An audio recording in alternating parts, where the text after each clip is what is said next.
the review show. Yeah, we're gonna check out the Aaron Ra and Christian Pike discussion that happened on my channel the other day. That'll be a good time. Yeah. Throw that link up in the chat so folks can come on in if they want to. Yeah. Yeah. Do you remember? I don't know what show was that one, but that was crazy show. When stopping Aiden got into it, it was crazy. Yeah, I didn't see that one, but you were playing it there before we left old Chuckles show. I think you were in it too. Was I in it? But you're in the comments. Oh, okay. That would make sense. That was like a couple months ago, wasn't it? I think so. Yeah. That was when I was still on my hiatus, I guess you could say. Oh. So how you want to do this? You want me to pull it up? You want to pull it up? The video? You can pull it up if you want. Or you want to wait for everybody to show up? Yeah, wait for everybody. All right, I'll go ahead and find it. I can share it. Give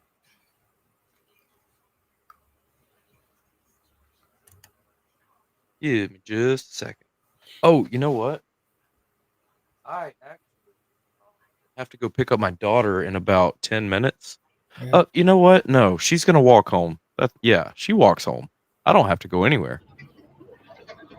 She can walk about home. She gonna tie her shoes again?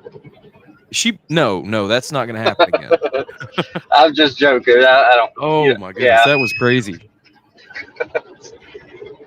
What a day Well, that was too. I'm hoping she understands why you were worried. Yeah, because she does. I think you can understand. You know, she's just goofing off for 20 minutes. Yeah. But considering the circumstances of somebody else, that's why you were worried. So yeah. I was more upset with the school crossing guard. She's a teacher there. That she would allow one of the students to leave the school property with their shoelaces tied together. So you got to look at stuff like that. I know that's probably not in her job description, but I mean, if it was me and I saw some dumb kid walking with their laces tied, I'd be like, That sounds like something I would do nowadays. They're kids. Kids are going to do good stuff. Yeah. Silly children. Oh, wait, I don't have laces. I can't do that. Velcro? You ain't that old, are you? No, I don't even have Velcro. I don't even do Velcro. It's just one of those slip-on shoes. Oh, Big Bad Mama's hanging out with Miss and Not Mom. Whoa, that's loud. people on the track. To turn that way down. Sorry. Oh, they're still live over there? Yeah, Big Bad Mama's over there on Miss and Mom. They're still live? I figured they'd be done by now. Yeah, definitely live. Huh, that's weird. That's not what I was looking for. Normally, she only goes for like 2 hours. Oh, I don't know when she started. I don't know. Chuck is still live. About the same time as Chuck. Chuck is still live. What? Maybe now that we're not on there, he probably said, screw it. Now I'll have my room shut. Now it's over, I think. Maybe. No, it's still live. Oh my gosh, I have got to get that mic. Chuck, you didn't shut your stream down. I hope he's muted. Well, it's got the little spinny circle because his, I guess his StreamYard is disconnected, but the stream is still live. It's weird. Yeah. Yeah. Right. Yeah. Let's see. He's feeding his grandkids. Yeah, it must be the grandkids. That's what it's got to be. We're doing the Aaron Ra and Christian Pike. Let me get past the intro because it's loud and, really nothing to commentate on that. I was about to say, are you about to start playing it now? Oh, no, I'm just getting it pulled up, so whenever Logan says go, we'll be ready to do the thing. Okay. Because I wanted to mute myself if you're playing that. Got it shared, but we'll wait, I guess. We can wait.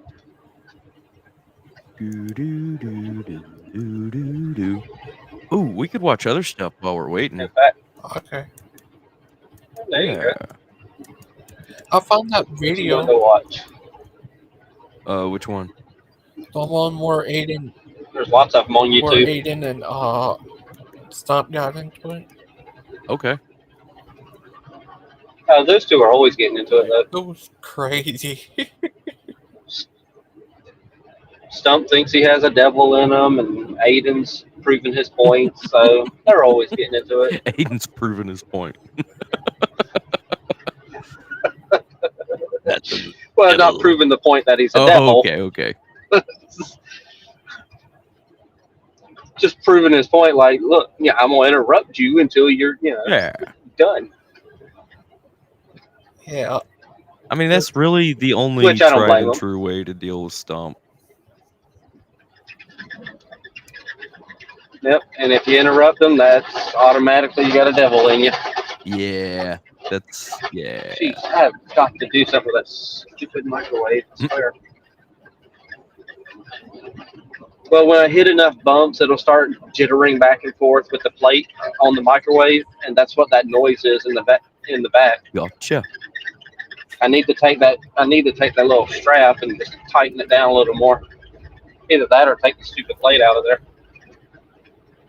Fill it with foam. So what you gonna search for us to listen to? Logan, are you looking for stuff? I thought Logan was gonna pull up the Aiden video. Aiden Stump Aiden. Stump Aiden, huh? Sounds like a challenge. Stumpin' Aiden. Yeah. Is that similar to Whacking Atheist? Literally just walked in. Yeah, it was crazy that day. I should probably get something to eat. Dang. Lunch? That's what I'm about to do in about 8 miles. I got a sandwich already. I don't even have to make it. It's already made.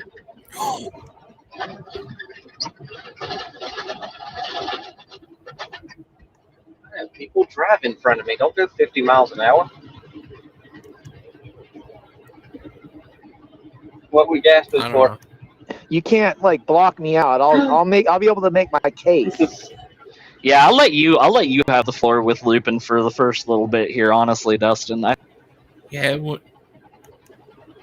this is the video when everything got crazy like. So when was this? Some months ago. Oh, okay.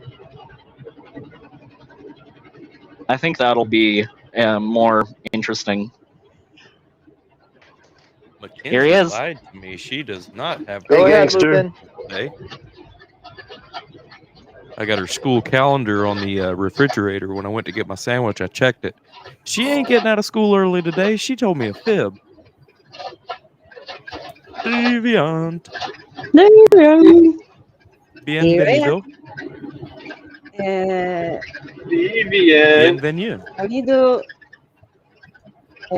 Bon. Arrivederci. Arrivederci. There's another language mark. Oh. I know that's goodbye, but Grace, this is my sandwich. If you There's don't get another your one. face away from my sandwich, Grace, you're going to be in real trouble.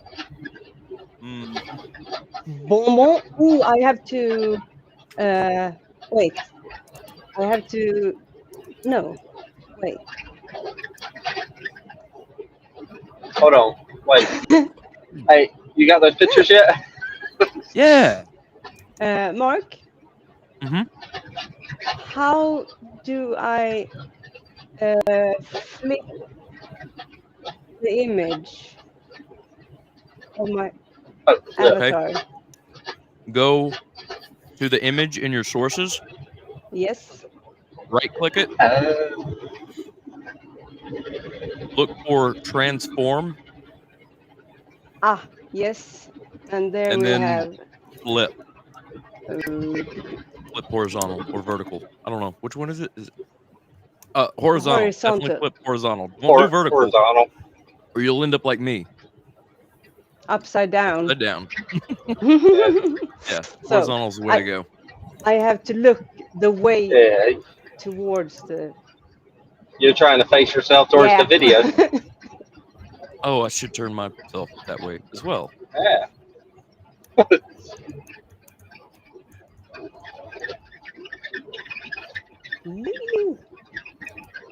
There we go.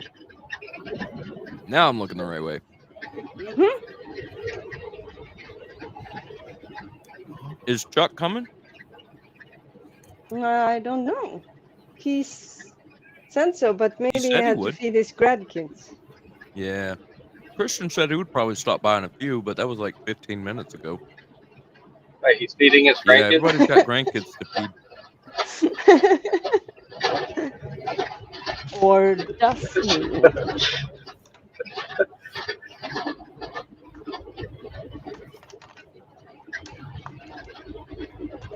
Well, if they don't feed him, he won't have any. That's true. That's true. I'm feeding myself right now.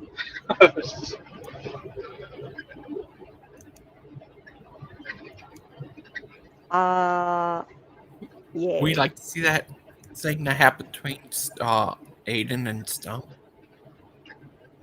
Sure. What were we gonna? Chuck, I guess. What were we gonna review? Well, when Well, we were going to wait for everybody to join, and we were going to review the RN-Ra Christian exchange. Mhm. Then Christian has to be here. What's wrong with He him? said he was coming. He said he might drop by in a few. Okay, if we're having a review, he has to be here. Doesn't he understand?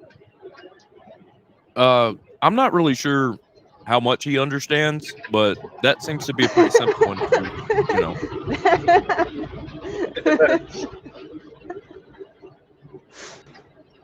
No, he's unpredictable.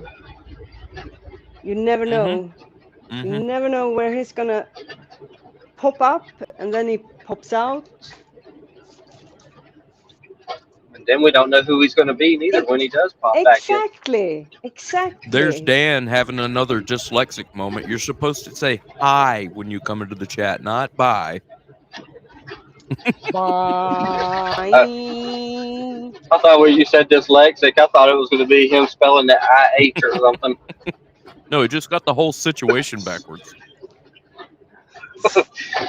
Kind of like Maybe he popped into the chat to say see you later. the sayonara. Why am I The salutation comes freezing? first. Adios. Sayonara. Bye-bye. Adios. I say The other one I said I earlier. say whenever either Chuck or Christian gets here, we go ahead. Because we just need some, mature heads in the room, and we don't have that right now. You ain't getting it from me, that's for Nope. sure. Not me either. I'm There's not, more to Dan's I'm not message. gonna say There's more. anything against There's that. more. He's feeding us this message slowly, parsing it piece by piece Bye. as he goes No way. by the way. This is exciting. What's gonna come The next? suspense is killing me. I mean, this is tense. I actually didn't So say what's anything in after the by the chat. way, Dan? What? Well, you Okay, that was did. anticlimactic. Yeah. He said bye. You said BY right No there. I'm way. looking at it. It's on your screen, by the way. but it's true. He didn't say it. He Yeah, wrote, but it's just the BY, not the BYE. Mhm. he wrote it. He didn't say it. We need to be. Mm, Hmm. mm. I'm trying to figure out if I was supposed to go in that way station. Uh-oh. I'll find out when I see flashing lights behind me. They coming for you, Billy. Hi, everybody. It's closed. There ain't no cops there. Uh, Wait, what Dan say? Actually, can't see Hi, that. everybody. I was having internet problems when I was on M show, so I didn't even attempt. Oh,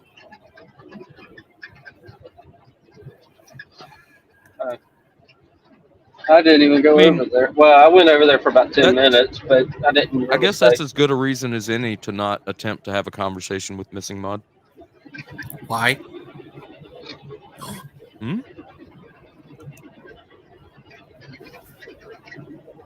Well, you guys want to go ahead and get this started? Get it started. Well, All right. in about 2 to 3 minutes after I park this truck, I'm going to be hopping off of here anyway so I can go into the store. So if you randomly see me getting off of here, that's why. Will you be back? Hello, welcome everybody to my channel. Thanks for joining us tonight. We have a very special program Possibly. for you. We have Christian Pike, and I got to change my audio source. Mm-hmm. Could you guys hear it? It was probably echoing really Yeah, bad. it was really low, really low. Yeah, just a second. Mm-hmm.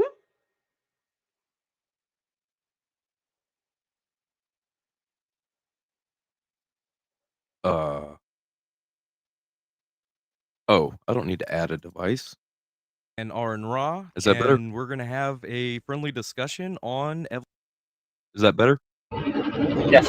Maybe a bit So, high. gentlemen, if you would, just introduce yourselves. It doesn't tell us go what any you higher. want To know about yourselves, and we'll get this thing Yeah, started. Thanks for being that's here. good. Hi, I'm Aaron Ra, and I'm an activist on YouTube. I'm Christian Pike, and I'm probably not quite even that. I appreciate Aaron taking the time because he's got a lot of viewers and I have like 0 viewers, so it means a lot that he would take the time. I'm a big fan of his. I love to study Darwinian theory. It's very interesting to me. As a person who believes in God and believes in nature being by design, I'm of the opinion that the Darwinian. So wait, is he barely a Christian or barely a Pike? No, barely, and I'm not sure. I'm not sure quite what he meant. Internet activist. barely an internet activist.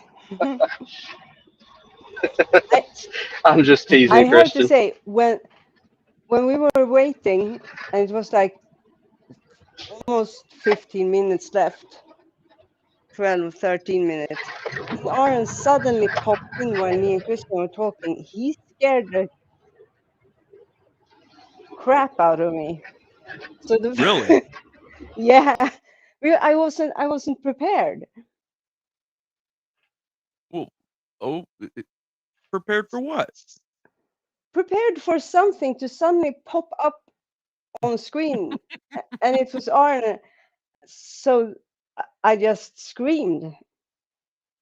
Oh, really? Yeah, and Aaron kind of jumped and started looking around. I don't know if he was just.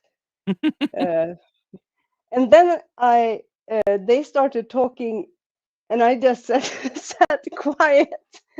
I didn't want to interrupt, but I felt I should move away. But they just kept talking. It got weirder and weirder until I finally managed to say, "Okay, I'm gonna jump off."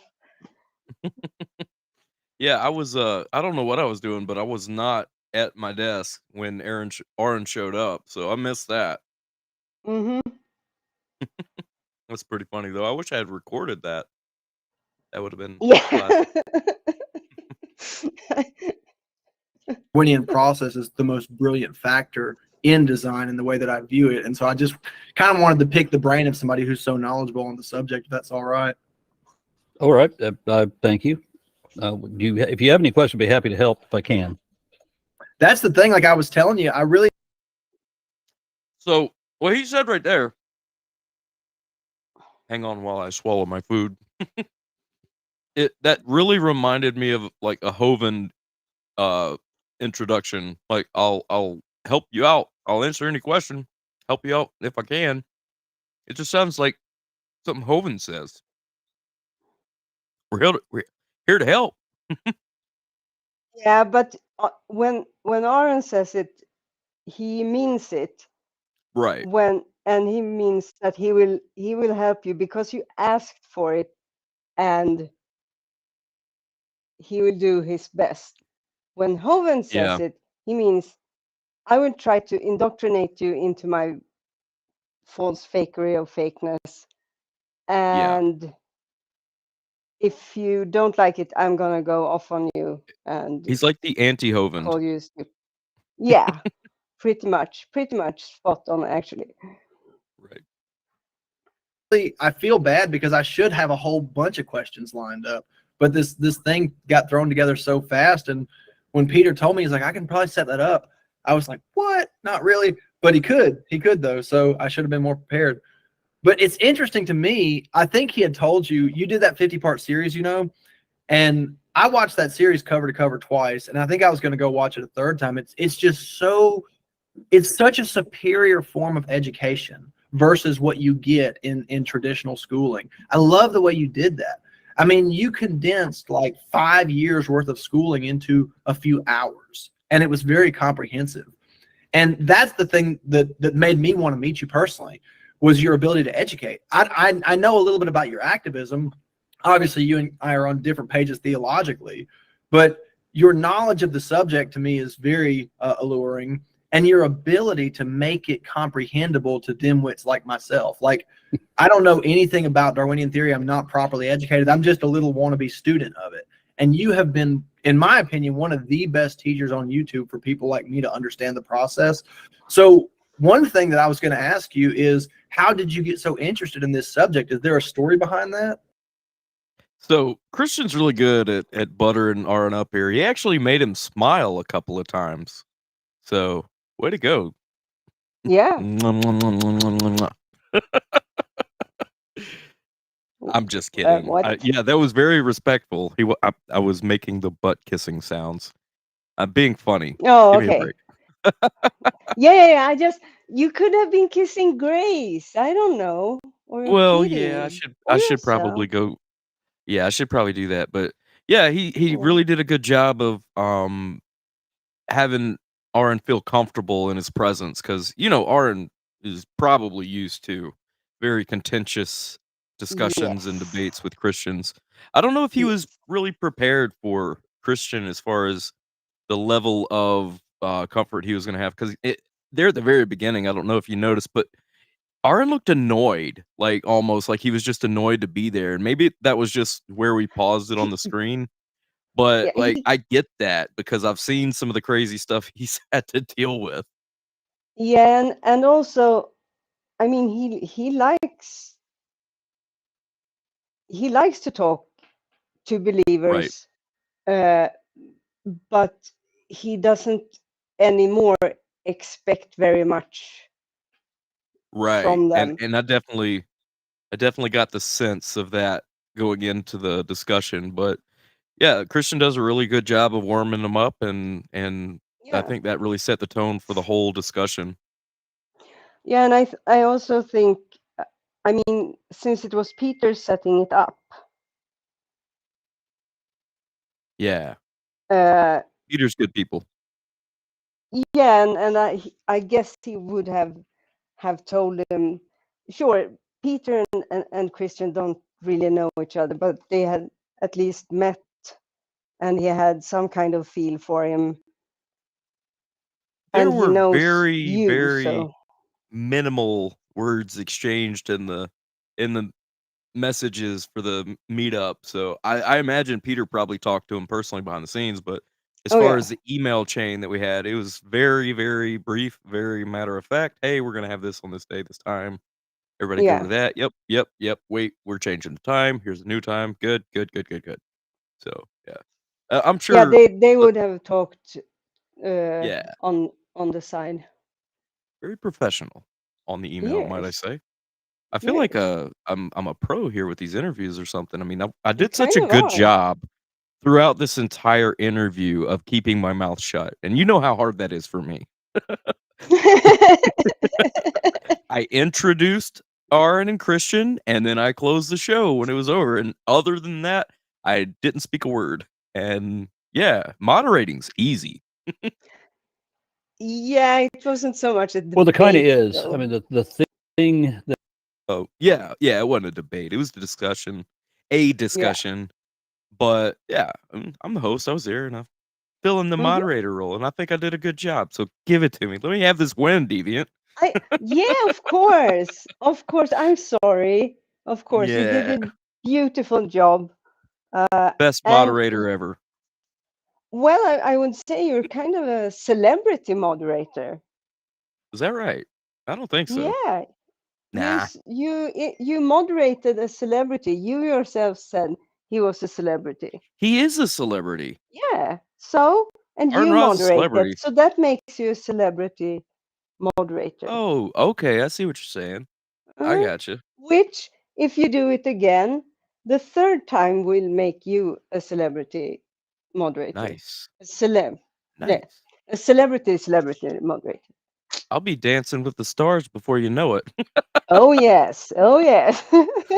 Oh, that I boy. find most interesting about evolution was actually the first evidence of evolution, and that's taxonomy, the systematic classification of life.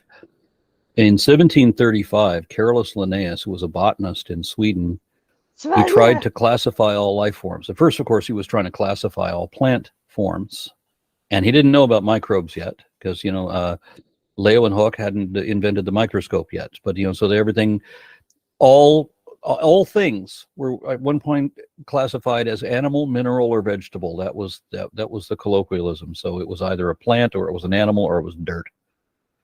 So when he tried to classify all these plants, he discovered. Well, what was water then? Oh, water was an element. Well, so is earth. Earth, No, water, wind, dirt. fire. He did. Dirt. Yeah, but they differentiate between dirt and earth. What's the difference between dirt and earth? I mean, today we don't. But then they used to. So it's different. For example, when we say the earth, when you talk about the element earth, you don't talk about the different versions of clay that's on the ground, or the different types of stone, or if it's mud or dirt that you use out in the fields, or when you speak about the element, you just talk about what the thing that you are standing on, whether it be sandstone or granite or sand plane, or so. So the So earth there's- is whatever's under your feet. Yep. And dirt's what you pick up off the ground. Yep. Cool. And I do know that earth wasn't used to describe the planet, like the entire, like our planet's name is Earth now, but that didn't come about until, more modern times. Yeah. They didn't have a concept of the Earth being a planet until people like Galileo came around. No, right. But we do have an actual name. Earth is kind of our pet name.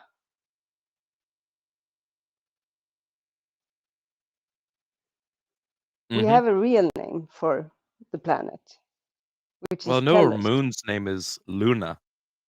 Yeah, and the Earth's name is Tellus. Tellus. Mm-hmm. I like the pet name better. Tellus. Oh, why don't you tell us about Tellus? Mm-hmm. Right? But yeah, that's just to say that in ancient times, the concept of Earth, Tellus, wasn't really what it is today. No. They didn't really understand until, these scientists came along to discover these truths. Excuse me. And yeah, Earth was what was under your feet, and that was about the extent of the consideration for it. Yeah. discovered that they were not in. Go ahead. Yeah, even though we knew the Earth was round from, is it the third or the fourth century BCE? Somewhere there.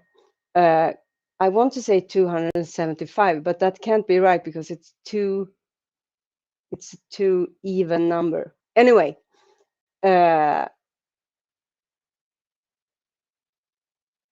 even though we knew it was round, we had no concept of what could possibly be on other places. And we even had the ability to measure the size of the Earth. Right. Otherwise, you could have thought, okay, it's round, but it only stretches as far as, like, from around the Mediterranean Sea, basically. Yeah. But we knew it was bigger, but Well, that had was the very whole little world concept. to them. Right. I Yeah. mean, that was the whole world to them. Like, that's why they Well- called the Americas the New World, because it Oh yeah, was new yeah, to sure. them. But it was actually, I mean, it was more than just,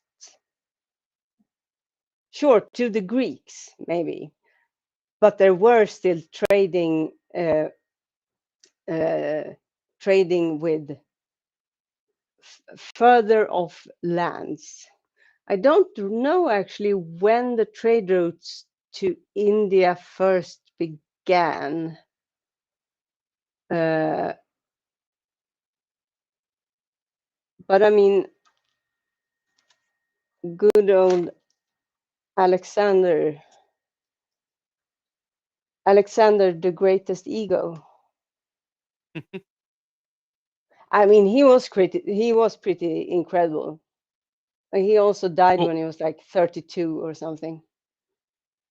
Wasn't it Magellan in like 1400s, 1500s that kind of made the definitive discovery with experimentation and like practical experimentation, not just looking at one point in the sky and noticing how it rotates around us per se, of course being on a sphere, but that's how Galileo determined it. But it was Magellan who actually did the demonstrable experimentation that I don't like to use the word prove, but demonstrated He that the Earth circumvented the is circular. right.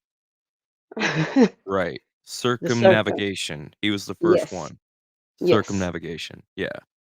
But that was kind of the first like full on demonstration. Whereas before it would have been a theory, but Yeah. in saying No, that, yeah, theory doesn't mean it it's was wrong. theoretical. It was Right. theoretical. Yeah. But it was Absolutely. experimentally discovered. Mhm. It was discovered. The theory was discovered, I guess, and demonstrated its validity. But yeah, so we have this concept of the spherical Earth, and it's been around for quite some time. So How did the we get off on that? Macedonian, what?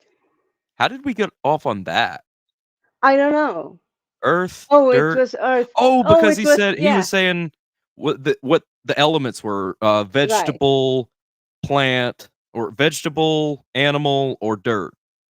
But then we were like, dirt, earth, sphere. Yeah, okay, let's get back to this. and but quick.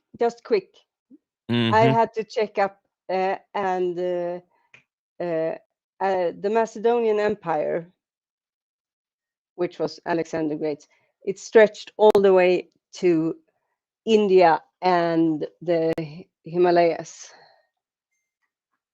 Yeah. So there we Alright. have a point of There we have reference it. for how big the world was. Not very big. Nope. Okay. In the category of created kinds that he, as a 18th century creationist, would have thought that they were. He discovered instead that they were in a nested hierarchy of a series of daughter groups descending from a lineage of ancestral parent groups. This was something that did not make any sense to a creationist. And he challenged the scientific community of his day. He said these things don't make sense, that this whole layout shouldn't be. And what it required for this to be was for new species to be able to evolve, but he had no concept of evolution. And he believed that new species could not come, that you could have variation within a species, but you couldn't produce a new species. And then 100 years later, Darwin, of course, figured out a mechanism by which you could get new species. He wrote the book, The Origin of Species. And what does that mean? It's speciation.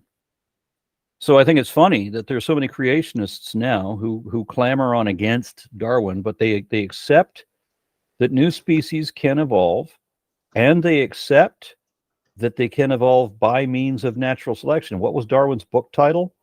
I say Origin of Species by means of natural selection. I say this all the time. Yeah, do you? Okay, well that makes So can't Christian, do you say that all the time? Do you? Is that All true? the time. Haven't you heard? It's the only thing he says. Is that true? It's like Is there somebody at constant. my front door? No.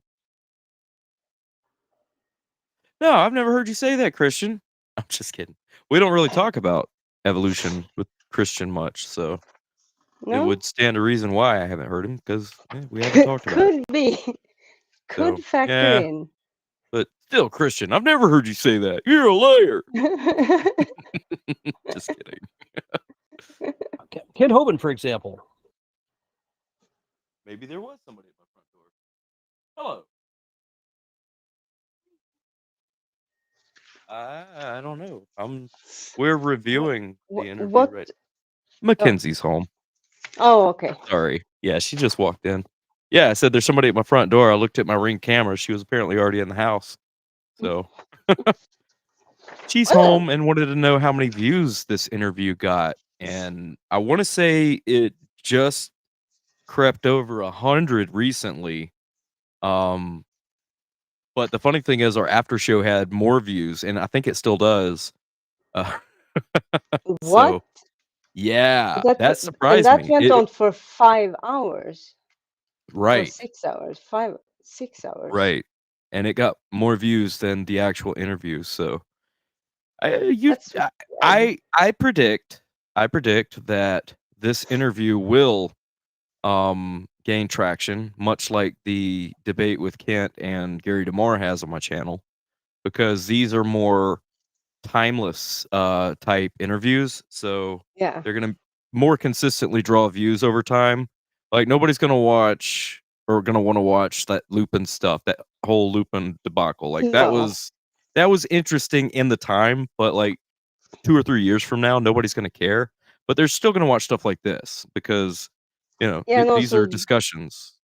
yeah, and this will Yeah, come up when people search for R and Raw. exactly. Yep. Uh, So this kind no of stuff's one really will good for the search for channel. Lupin. What? Oh, come on. I searched for Lupin the other day.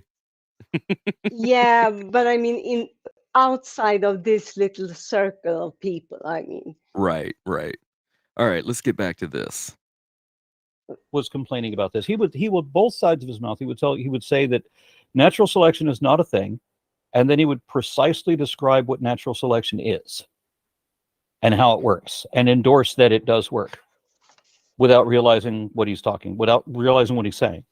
And while he I do have to mention this. I told my mom about this interview, and I said, I promise it's not about Hovind. And look how fast they got into Hovind. I mean, it's par for the course. I guess it was inevitable, but at least it wasn't about Hovind. He was just No. mentioned. So Yeah. It would have been really he weird says, if they were on Yeah. your channel, you didn't participate, and it was about Hovind. right. No, if it had gone that way, I'd have jumped right in. Yeah. Because I know more about Hovind than either one of these yahoos. And Poor I man. say that lovingly. I like both of these men.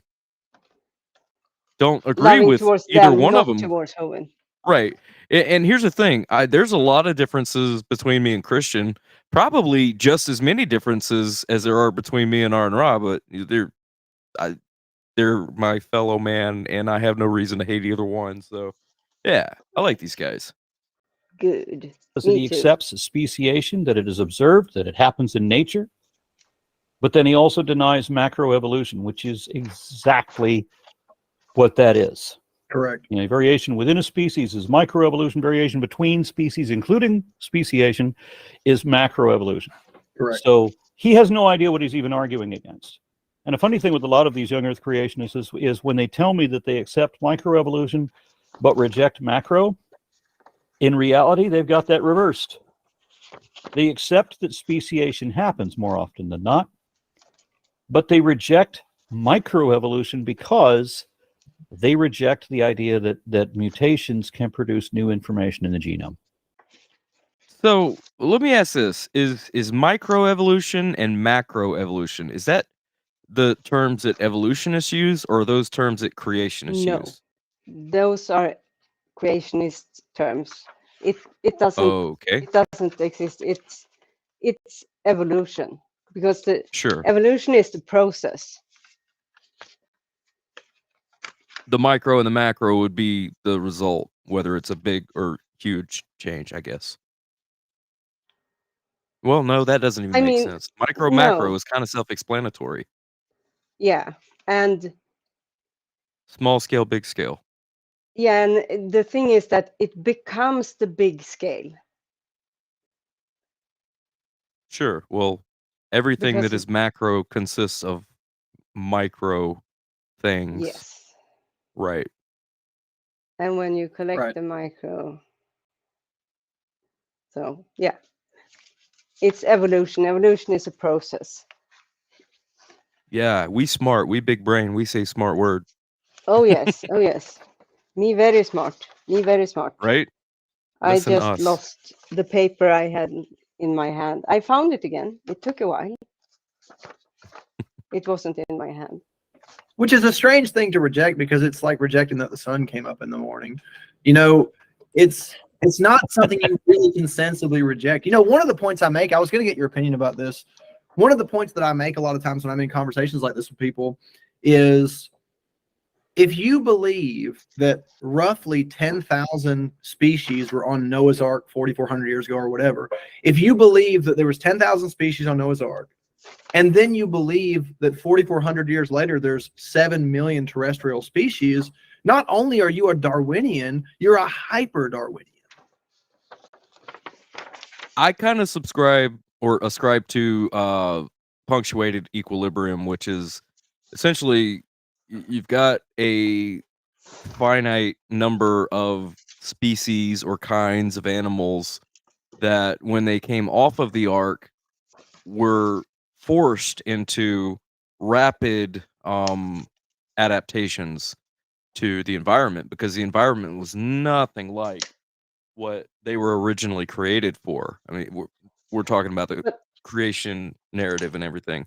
So this completely different environment would put pressures on these populations of, you know, however many, and I don't have a clue. I certainly wouldn't take a definitive stance on how many kinds or species of animals were on the ark. The Bible doesn't say. But the way that I understand is that once everything and everybody came off the ark, they dispersed, and wherever they ended up, they had to adapt to that environment. And it had to happen quickly, because, or quickly in comparison to a more equilibrated, or an ecosystem that's reached equilibrium. So I mean, yeah, there is an issue with that though, because there's an issue with everything I say, apparently. Oh, go ahead. Well, no, it isn't. But on this specific topic, there might be. Mm-hmm. I won't. We will see. Because first of all, there is a limit to how much in each generation, how large the change can and will be, how much Sure. they will change. And you have, regardless of how many animals actually were on the ark, it wasn't all of them. You have a very small number of Basal pairs or whatever. yeah, exactly.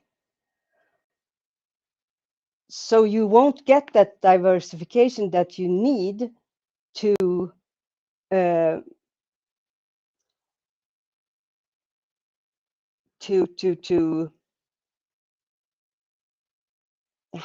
a large number of adaptive mutation or adapt. I don't know if that's the right term or even if it makes sense, but mutations that comes from a need to adapt. Yeah. So, well, with punctuated equilibrium, I don't think it's saying I'm that not these are really like sure what that means, I rapid. have to say. I mean, I know the words Well, it's separately, definitely a part of the theory of evolution. It's one of the possibilities for the diversity. And okay. so basically it states that species experience long periods of evolutionary stasis, which means there's not much in the way of morphological changes. Yes. So these Yes. periods are punctuated by brief, intense periods of speciation and evolutionary change. And this is in like geological terms, not like, you know, fast is like a couple of years. This might have been, a No. few hundred years, few thousand No, years, of whatever. This course. is what the theory is stating. Yeah. Yes. So they would go through these significant changes relatively quickly compared to when they're in this evolutionary stasis, where there's not much morphological changes. And it's often associated with these speciation events where new species arise from a population that's become like isolated from the parent population, which this is why I say it fits the art story, because I that's see. essentially what's happening is you've got a smaller population, which 2 Yeah. by 2, that's great. I'm sure they were making babies on the ark too, so there's probably a little more coming off the ark, and as soon as they get out, they're already reproducing. Animals never stop this. They keep doing it and doing it and doing it. They eat poop and beep. Exactly.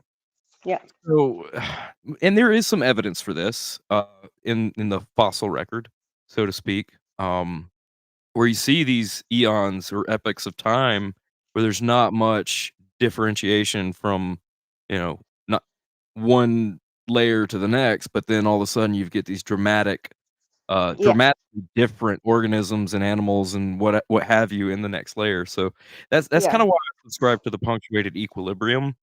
And like I understand the issues with applying that to the ark because it is such a small population, but it still fits the theory It's such because a short time span too.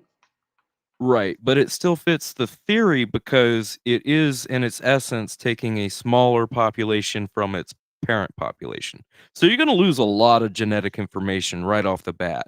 But this was so close or so much further back in time that there wasn't enough how do I put this?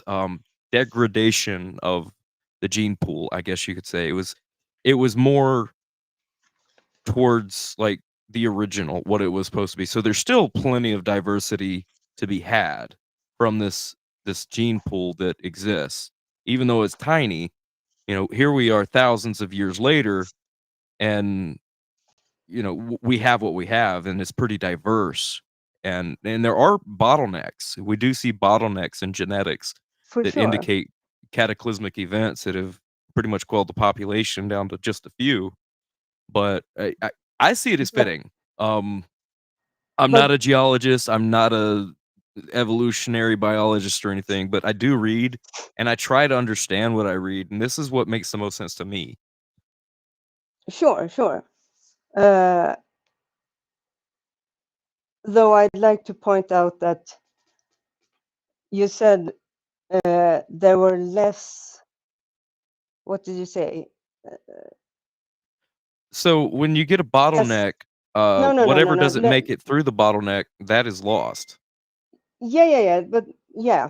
But you said there were less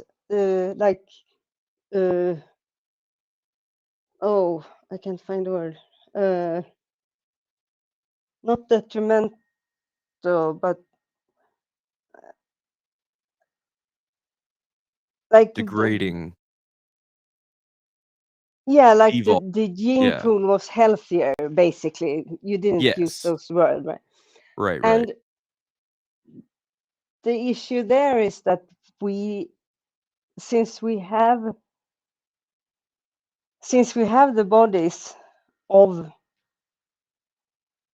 some of the people who lived then, not all, of course, and you don't need all either. So No, we know really need... there is an area of study within archaeology that's paleopathology, which is the study of ancient diseases Sure. in the ancient world. So we know, for instance, that people suffered from, for instance, cancer to the same extent as we do today.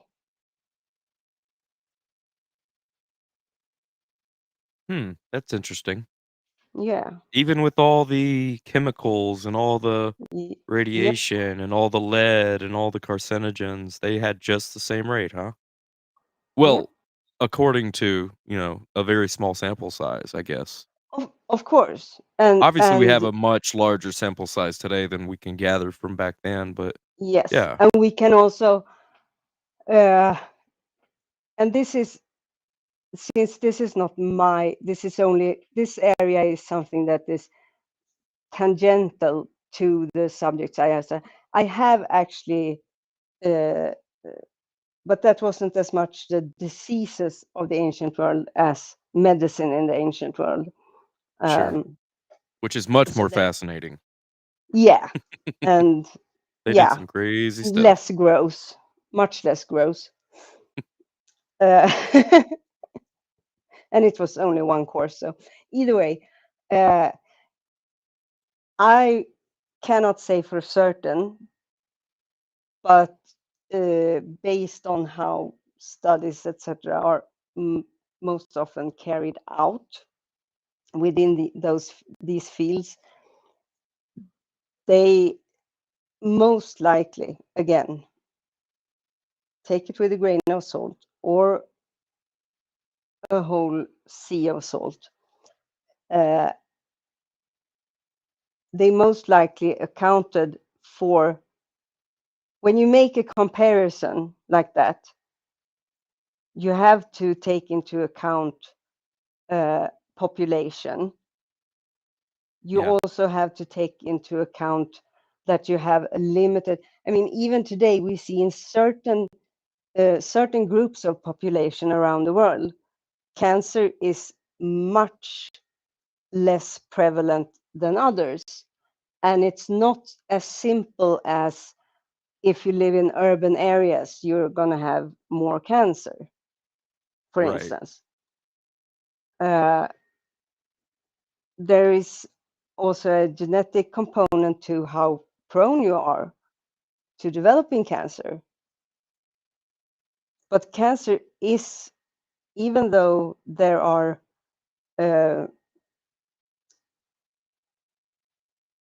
outside factors that factors in. For instance, we know that smoking causes lung cancer. Sure does. That's why they call it vitamin C. Yeah, cancer. Right. Vitamin Cigarettes, cancer. vitamin C, cancer. Yeah. and people back then didn't smoke. Not in There's not a lot of wait. Smoking's not as new as you think, I think. No. I know. In the areas we're talking about now, which is around the Mediterranean Sea. Fair enough. Yeah. But they lived in a milieu that were very smoky, so to speak. Yeah. Lots of volcanoes. Yes, and lots of hearths, and maybe not so many chimneys. Yep. So, and also they used a bunch of well, they would burn excrement too, so there's that. Yeah, and what's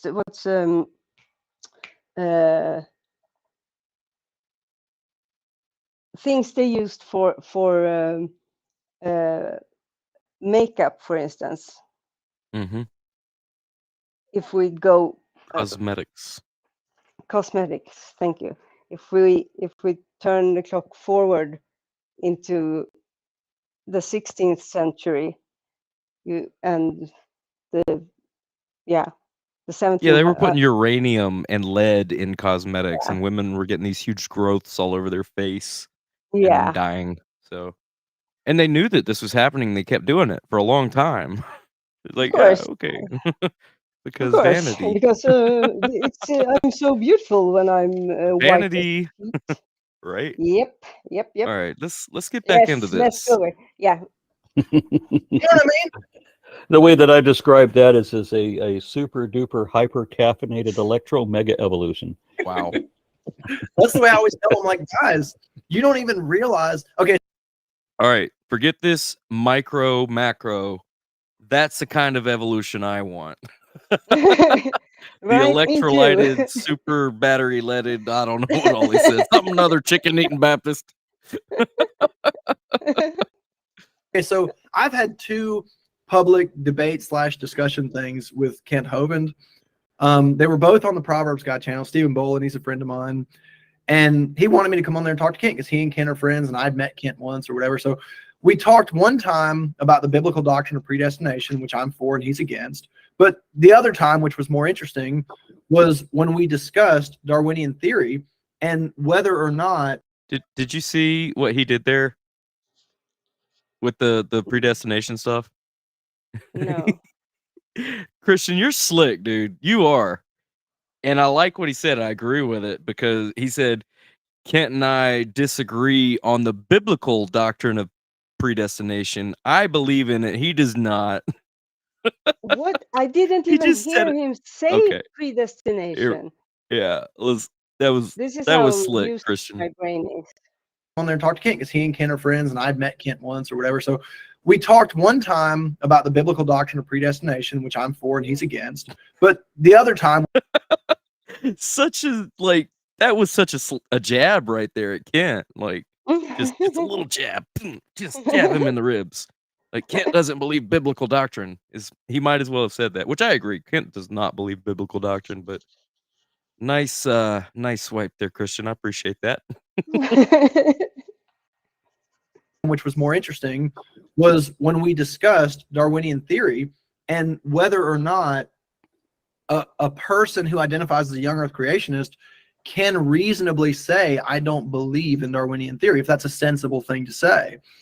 Because I was talking to Kent, I was like, Kent, do you think, for instance, that it's more reasonable to assume that God created this spectrum of horses with different feet, some with 4 toes, some with 3.5, some with 3, some with 2.5? Or do you think that, and I'm trying to throw him a curveball, or pitch him a ball rather, even though I myself do believe this, but I'm trying to pitch him a ball. I'm like, don't you think it's more sensible, and that it even gives the creator more credit, in my opinion, that this horse has the ability to adapt and change as needed? Because the problem is, we already know that it did. We already know there's this very gradual gradient. And if you don't consider a foot completely morphologically transforming to be macroevolution, then what is your definition of macroevolution? You're asking. It's still a foot, right? Still a foot. You can't prove that foot had any children until you can show me it giving birth to a pine cone, Christian. It's still a foot. Oh, Him for his definition of macroevolution. Well, right? it was just it was like I was telling Mark, I didn't really appreciate how hard the trees had worked to produce that oxygen, and so I just kind of wasted it. Okay, yeah, I follow. Anyways, I certainly don't want to capitalize the time. I wanted to pick your brain a little bit. I was interested to know that, you were telling me before the show that you had sort of a pseudo-religious upbringing. Would you mind? Well, I didn't go to church. And there was another little jab. A pseudo-religious upbringing. See, he does this. Christian does this.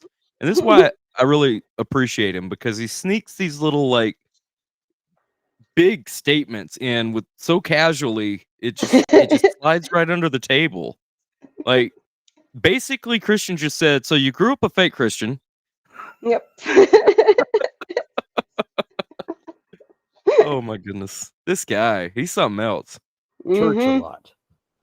I mean, they've taken me to church. They sent me to primary school. Is it primary school that they call the church school? I think so. And that just never worked, just at all. Tell you seriously, in 1970, because I'm an old guy. Now think about you know what? I gotta say this. He went to school. He was educated as a kid. That worked. Arn's a smart guy.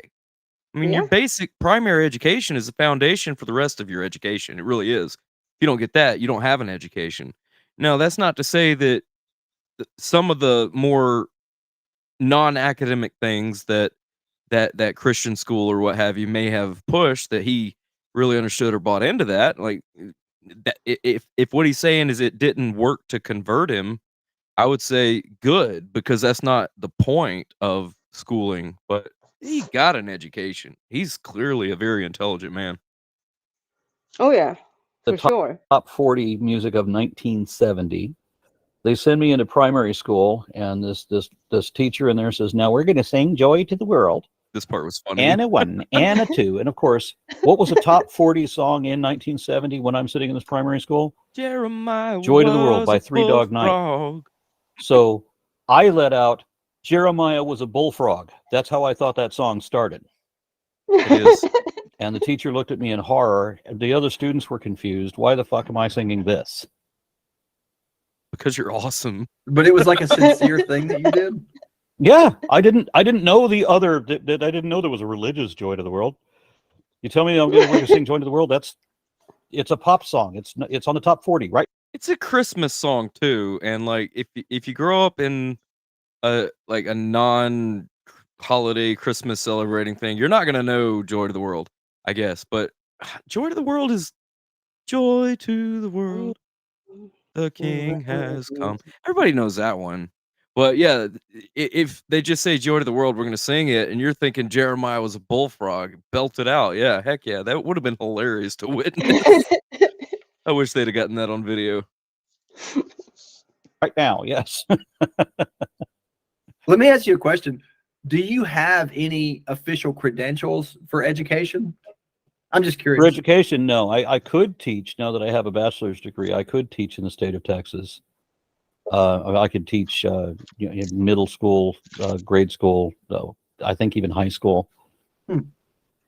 What? Yeah. One time you were running for a political. I taught high school science and math for 15 years. Yeah, but that was only in a desperate moment, and I was in politics only long enough to know that I didn't want to be in politics. Okay. And that was a statement of the night that won me over to R&R. Like, I like this guy. I was really unsure of him, and I still don't agree with everything he says about religion. He's got a real sore spot about religion. But that right there, he was in politics enough to know that he didn't want to be in politics. Kudos, Aaron. That's my kind of thing right there. Yeah, that is not my game.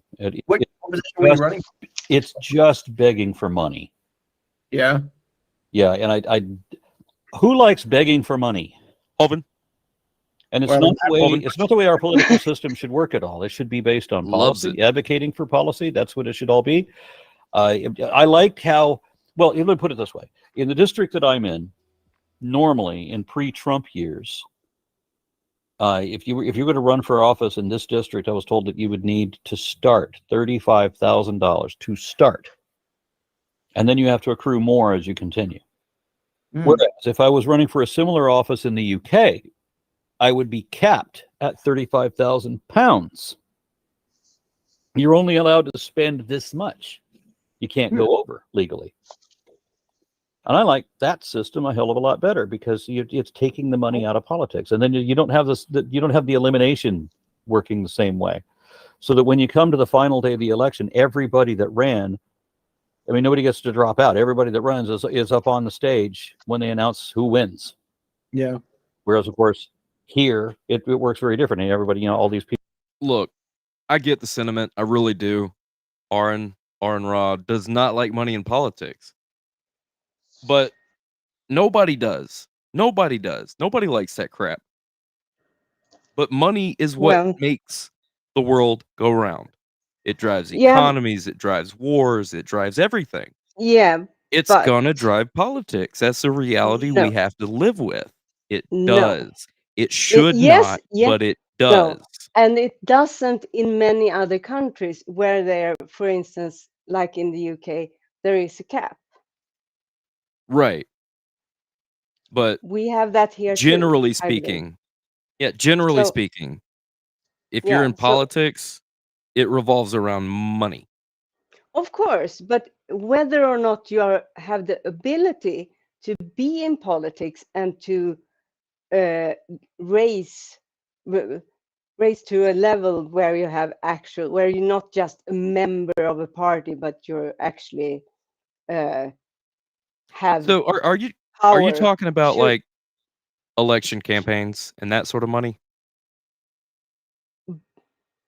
Generally, and campaigns, so both. Well, I'm not talking about political campaigns. I'm talking about what politicians do.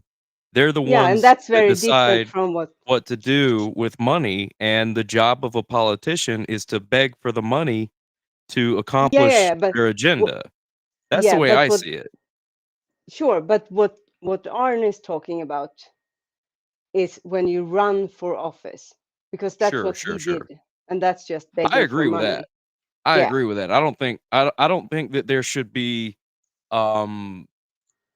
roadblocks to getting into politics. I think that should be solely dependent on whose ideas are the best. That's how that should be done. But once you're in politics, it's begging for money. It's listening to lobbyists. It's presenting their ideas, your ideas, trying to get it to where everybody that controls the money is happy with the way you want to spend the money. It's all begging for money is what it boils down to. I mean, if you enact a policy, say, well, okay, we're going to have the legal drinking age to be 18. So now you're going to have to remake IDs because at least in America for driver's licenses, because they have different driver's licenses for people that are underage in many states. They do in Alabama. I know that for a fact because I had one. I've had both vertical and horizontal driver's license. So that's going to cost money. That's going to cost a lot of money. And not just that, but there's other things that will fall into place. Say you want a policy to set up a wildlife preserve. That's going to cost money because you're going to have to maintain it. You're going to have to police it. You're going to have to regulate it. So politics at its very core, the essence of politics is exactly what Aaron's saying, begging for money. And like, I think you're right when what he's describing now is you can only raise so much money for campaigns. That's awesome. I don't think there should be, politics should not be only to the wealthy. It should be to anybody. It should be entry level stuff. There shouldn't be any kind of barriers to prevent good ideas from getting in the political arena. But once you're in that arena, it is just money. It's money. Of That's all course. it is. It's money, money, Yeah. money, money, money. Everything you do, every decision you make is going to be money going from one place to another. So, and you got to That's why advocate I for have that. to be God King. Yeah, you can Right? just abolish money altogether. Just do whatever I want. Serve me and I will Yeah. provide for you. Yeah. Yes. But I get it. I get what Arden's saying. I really do. Yeah. People drop out, and I dropped out when I realized that there was another contestant that had a much better shot than me, and honestly wanted the job better than more than me. I couldn't understand needing a minimum of $35,000 to begin a campaign for a job that is a part-time job and only pays $21,000 a year. Do you foresee yourself ever having political aspirations again, regardless of that headache? If it were that the Texas State Board of Education, if the seat in my district were available, I would run for that. But that's it. What would you hope to accomplish if you got that office? What specific legislation do you think is important? Well, they don't actually do legislation. It's just that my principal nemesis throughout my career on YouTube has been the Texas State Board of Education. Okay. It would be a fun irony to be on that board where all the people that were on there before, so many of the people that were on there before were political ideologues. They were there to sabotage education.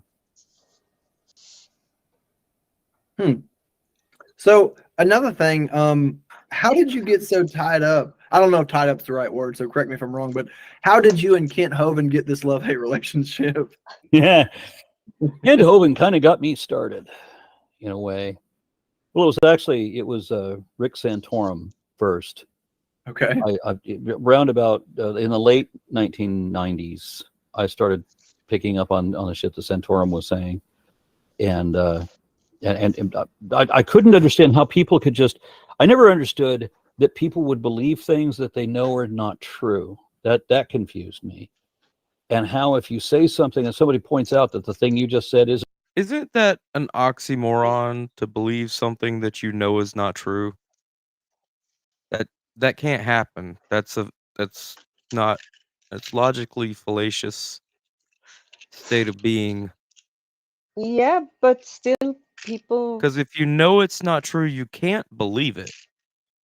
Because belief is what you know to be true. No, belief or at least is have a what you confidence. think. Right. It's a true. confident belief. It's a confidence in whatever it is that you are stating. So if you don't have that confidence that this is true, you can't believe it because they're tied together. And I'm not saying objective truth. I'm saying what they believe is true. Yeah. You can't know something that you believe is true to not be true. That's an oxymoronic statement. Yeah, but still people. I think people believe claim, stuff in the face of evidence contrary to their yeah, beliefs. But people claim. Some people claim to have a belief that they don't actually have. And since we use belief both to talk about religious belief and the act of having a religion that you ascribe to. Sure. So this is more of like, gosh, I don't even know. I have no idea. I know that if I believe something that I know it to be true. And if I know it to be not true, I don't believe it.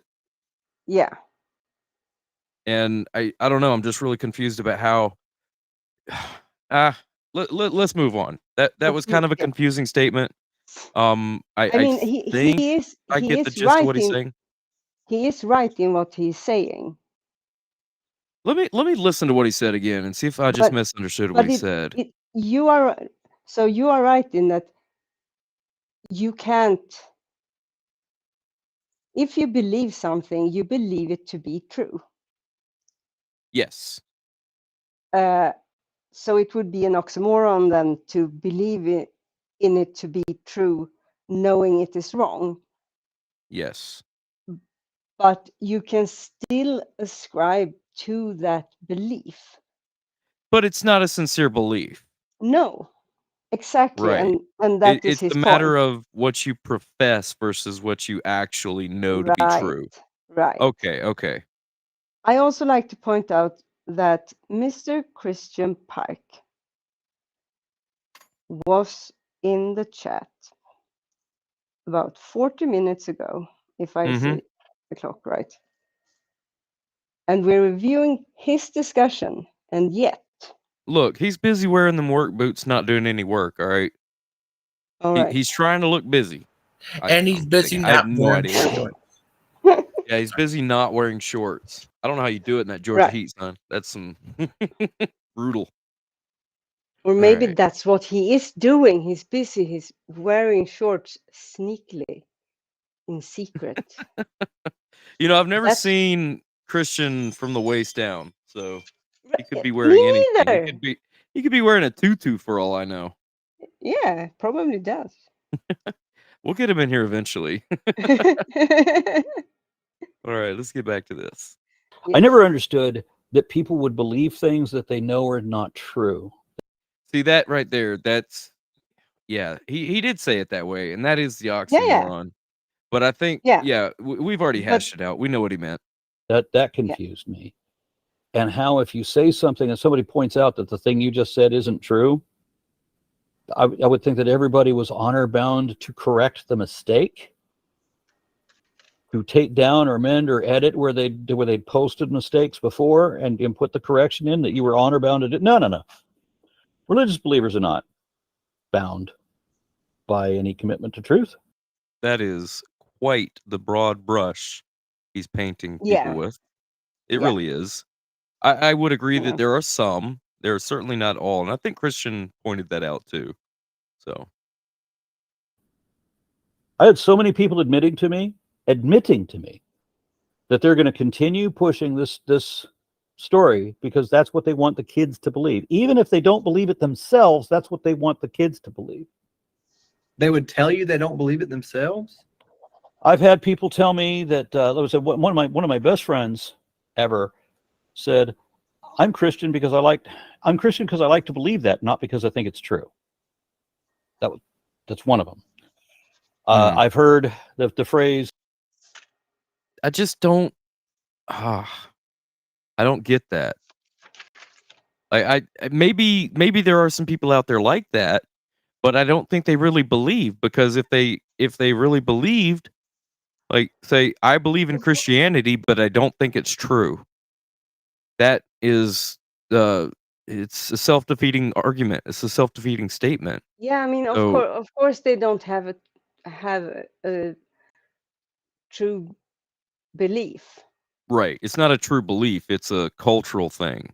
Exactly. It's like, and I'm it has Irish, so I dress up once a week as a leprechaun, or not once a week, once a year on St. Paddy's Day as a leprechaun.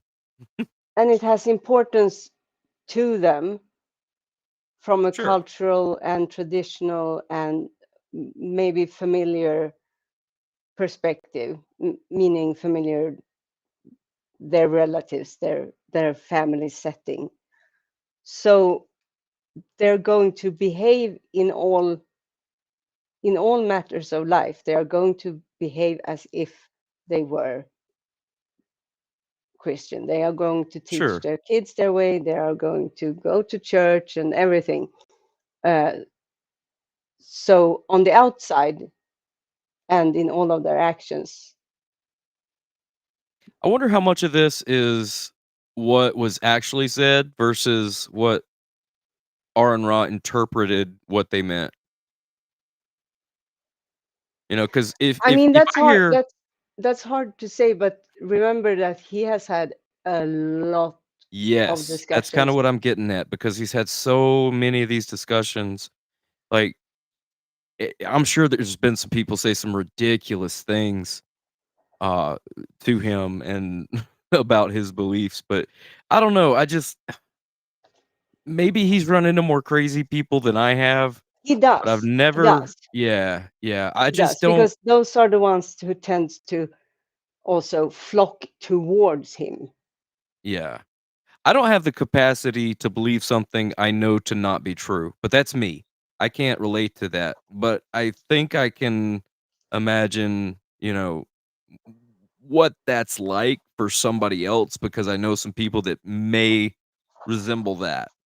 Yeah, and also, I mean, there But it's is in the confusing. US, there Ugh. is an organization that specifically works with ministers, priests, pastors, preachers, Mhm. who are non-believers, but who are so their whole life is so entrenched in their work as a minister or a priest that they are basically stuck. They can't get out. So I can't remember now what the organization's name is. Nah, those are just confused people. They're not stuck. They choose to be where they are. They have They are to, they are 'cause stuck. They are stuck in the manner that if they were to leave, they would lose their family. They would lose all of their friends. They would lose their jobs. So they are, from a psychological perspective, they are stuck. They are stuck in the same way as people are stuck in a what? Okay, don't take this the wrong way. In an abusive relationship, you can leave, but it will cost you, and the psychological the psyche well, the is, same happens the other way around too, yeah, of especially course, converts to Christianity coming from Islam. yeah, They lose sure, of course, everything. They lose everything. yeah, But and some see can't do it. see this Some can this and some can't. sure, but I think it's a degree of faith, because faith is that confident belief that a thing is true, that very confident belief. And if something is that true to you, um, it becomes irrelevant what other people think. So I have a hard time, and I totally get what you're saying with the abusive relationship thing is and all that, but there's a lot more psychology that goes into physically and verbally abusive. I mean, yeah, Yeah, of course, but the point is that it is these people who outwards seem like firm believers, Mhm. even to the grade that they are actual ministers and priests who don't believe, is large enough that there is a non-profit organization that works to be a support to these people and to be a support to them, and to, if they choose to leave, try to guide them and give them psychological like therapy type of thing. That's not to say that every single there are no believing pastors. That's far from what we're talking about. But it's hard Right. to deny that it is that it actually happens when you have a for-profit organization working specifically with it. And So and here yeah, I'm not saying it's not a problem, but, like, from a believer's perspective, like, for me, if you yeah, were to tell me that a pastor of a church was not a true believer, but he was still preaching there anyway, I would tell everybody in that church to leave the church and help him make his decision, and that wouldn't be to hurt him, that would be to protect the church, the flock, because we're supposed to look out for these false teachers, these false preachers, and that's not anything against their personality, but or their But character. But if you don't believe something, but you teach it to be true, you're a deceiver. Now, whether that's self-deception or, you know, deception, it's still deception. If you teach but something you don't believe, that's yes, deception. And as a Christian, I don't want deceivers in the pulpit.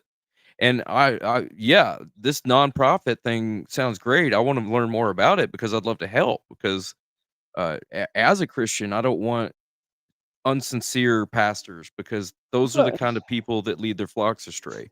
Like Kent of Hovind, course. for example. I don't want anybody following Kent Hovind, not because I don't like Kent Hovind, it's because his insincerity in what he teaches. Sure, but remember that there are the types of people who are like Kent Hovind.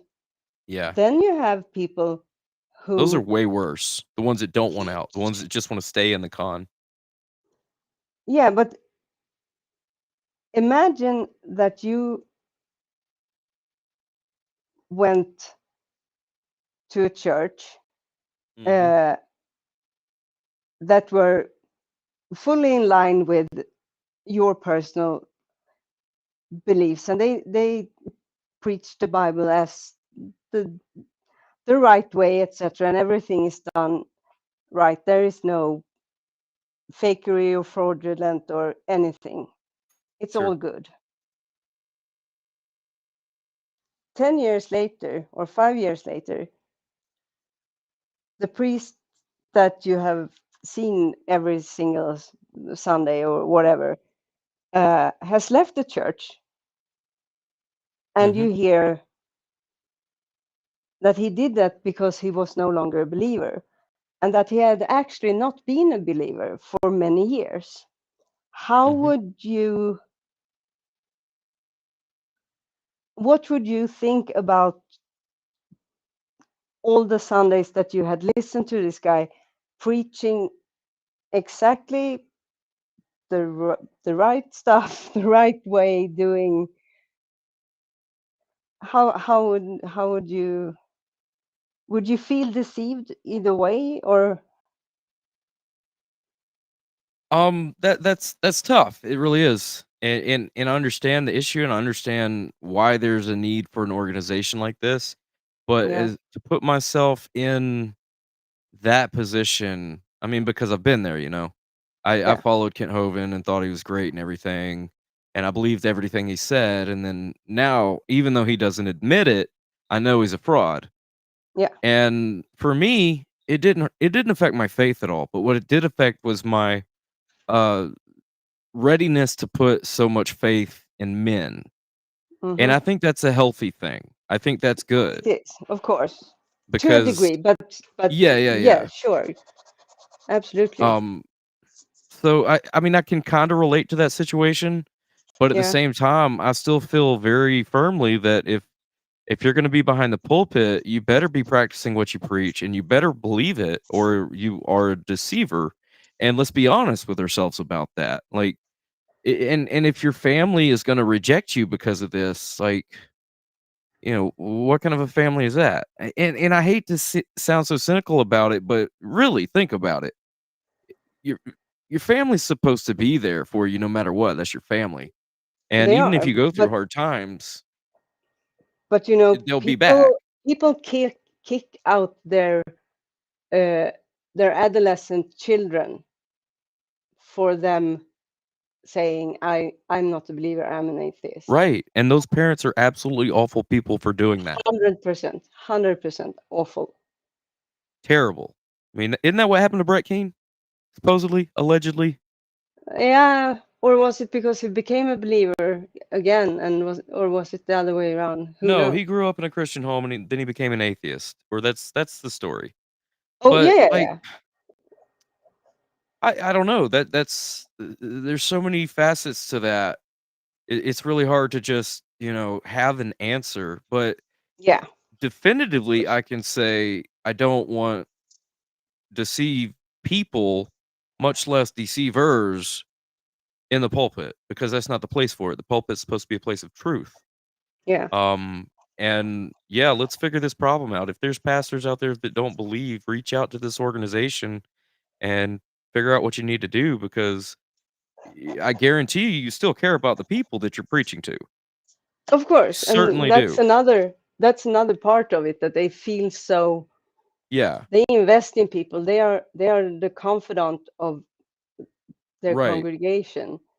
But in saying that, knowing that these pastors have this relationship with their congregation, it's still better to be honest.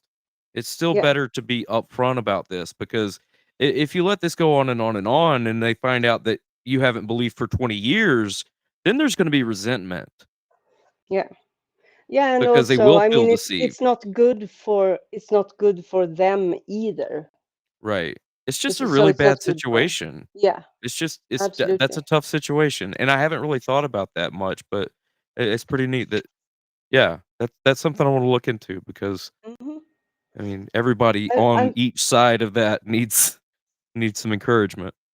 absolutely, I will try to find out what the name of that organization. I know where to look, more or less. So Yeah, you cool. might have to remind me, because I'm also a scatterbrain and kind of senile. You and me both. I tell you what, if we Yes, tell sir. Logan to remind us, he will. He will. Like, his mind is a steel trap. Nothing escapes his brain. All right, let's get on with it. Yes. These may be what the facts are, but I prefer to believe this. So it doesn't matter what the evidence is. Now that's a more accurate statement. I believe this because I need to, because I want to know Doesn't that matter I'm going what to the see my evidence dead son again, or I'm going to see my father again, whatever. And so they throw the facts out the window for an entirely emotionally based belief that I several times, people in my own family have told me that if you believe something hard enough, it becomes true. And if they believe that they've won, I've only really heard that about Santa Claus. If you just believe enough, it'll come true. But I've never had that in any way thrown at me in religion, Christianity, or anything. Yeah. What about you? Maybe it's a Mormon thing. Did he grow up Mormon? Yeah. Oh, that explains everything. Good grief. Yeah, and then he became a neo pagan. Yeah. Well, that's the Mm, natural course for a Mormon, I would imagine, because they're essentially pagan to begin with. I mean, they think they're going to become God. So, anywho, the lottery, they may very well have won the lottery until I tell them they didn't. And if I break, if they're sitting there waiting for a check from Publishers Clearinghouse, and I tell them that they've been scammed and that it's not really coming, it's not that they were scammed. It's that I I jinxed it. really, I don't know. I mean, when people experience cognitive dissonance, that's when, a very firmly held belief that you have has been contradicted by new facts, or an opposing contradictory facts. a contradictory facts. Cognitively, that is difficult to process, because you have to rewire your brain to reject the old way and accept the new way. And So that is difficult. Severe And discomfort. yes, and that discomfort is not necessarily because of the person who presented the facts, but I could understand why the fact presenter would feel that that person was upset with them, because they're going through cognitive dissonance. They can't agree with themselves. They feel like they're lying to themselves. So the natural thing is to say, like, and I often get that, but you can't take that personally. No, of course not. Of course not. But I think Art has taken it it is personally. the shoot the messenger. Right. Yeah, and I know that happens, but the messenger can't take that personally, because that's No, a and natural human. I don't think Aaron takes it personally. Maybe he did it I think Yeah, maybe when it's he was happened enough younger. that he's gotten sick and tired of it, Yeah. Of course, Because if you prove somebody wrong, they're not going to hug you. They're not going to like give you a high five and a pat on the back and say, "Go team." I mean, you proved them wrong. They're going to be upset for a minute, but they'll get over it and eventually they'll appreciate it. Yeah, and it I mean, depends on who and it what depends on and the person how too. Yeah, and absolutely. For sure. and the topic and But everything. if you truly convince somebody of a truth that they did not believe before, they're going to thank you for it eventually. That initial process of cognitive dissonance might be a little bit of a rough patch for your relationship, and that's okay. Don't take it personally. They'll come back and thank you when it's settled. I mean, that's been my experience. I've seen it play out. It's psychology. It's human nature. You don't like being wrong. It makes your brain do things it's not used to doing, like changing and stuff. Yeah. So, yep. But I get what he's saying. I get a lot of what he's saying. I'm not used to his delivery because he's very hyperbolic, very not really exaggerating, but just kind of making it bigger, making it seem bigger, like a peacock fluffs his feathers, he has that size, it's his, but it's exaggerated, So, and that's kind of what I feel about Aaron's presentation of his experience in these things. Just a little bit of hyperbole. It goes a long way. Well, he's a big person. I mean, He's a in big many person, a ways. big personality. Yeah, Yeah. for sure. So, all right, let's get back to it. And look at Christian's face. He's got "sus" written on his face. It's like, what are you talking? Yeah. He's thinking very hard. Yeah, if that was a meme, the caption would be "sus." They have relayed to you that that's their actual position? Yes. What? Yes. That's I have far. seen grown adults drop to their knees, put their fingers in their ears, close their eyes, and do head shaking, la la la la la la, when they realize I'm making a point. Did that happen? I mean, what do you think? I'm calling bluff. I'm saying no, but I don't know. I can't really. No, A grown. There's some really immature people out there, so I'm gonna let this one slide. There really are. That's the thing. When you hear something like that, you immediately, or at least my brain goes, "No, that's not. That has to be for purpose of delivering a story." And then you think for a nanosecond and realize, "Oh yeah, people." People are like that. Yes. I mean, if the discussions we have had, if some of the discussions that's been had on these channels just a few months were to play out in real life, I mean, yeah. But here's the thing. This is YouTube. This might as well be you writing in your journal, okay? It's YouTube. If you want to share what you write in your journal, come to the Thunderdome.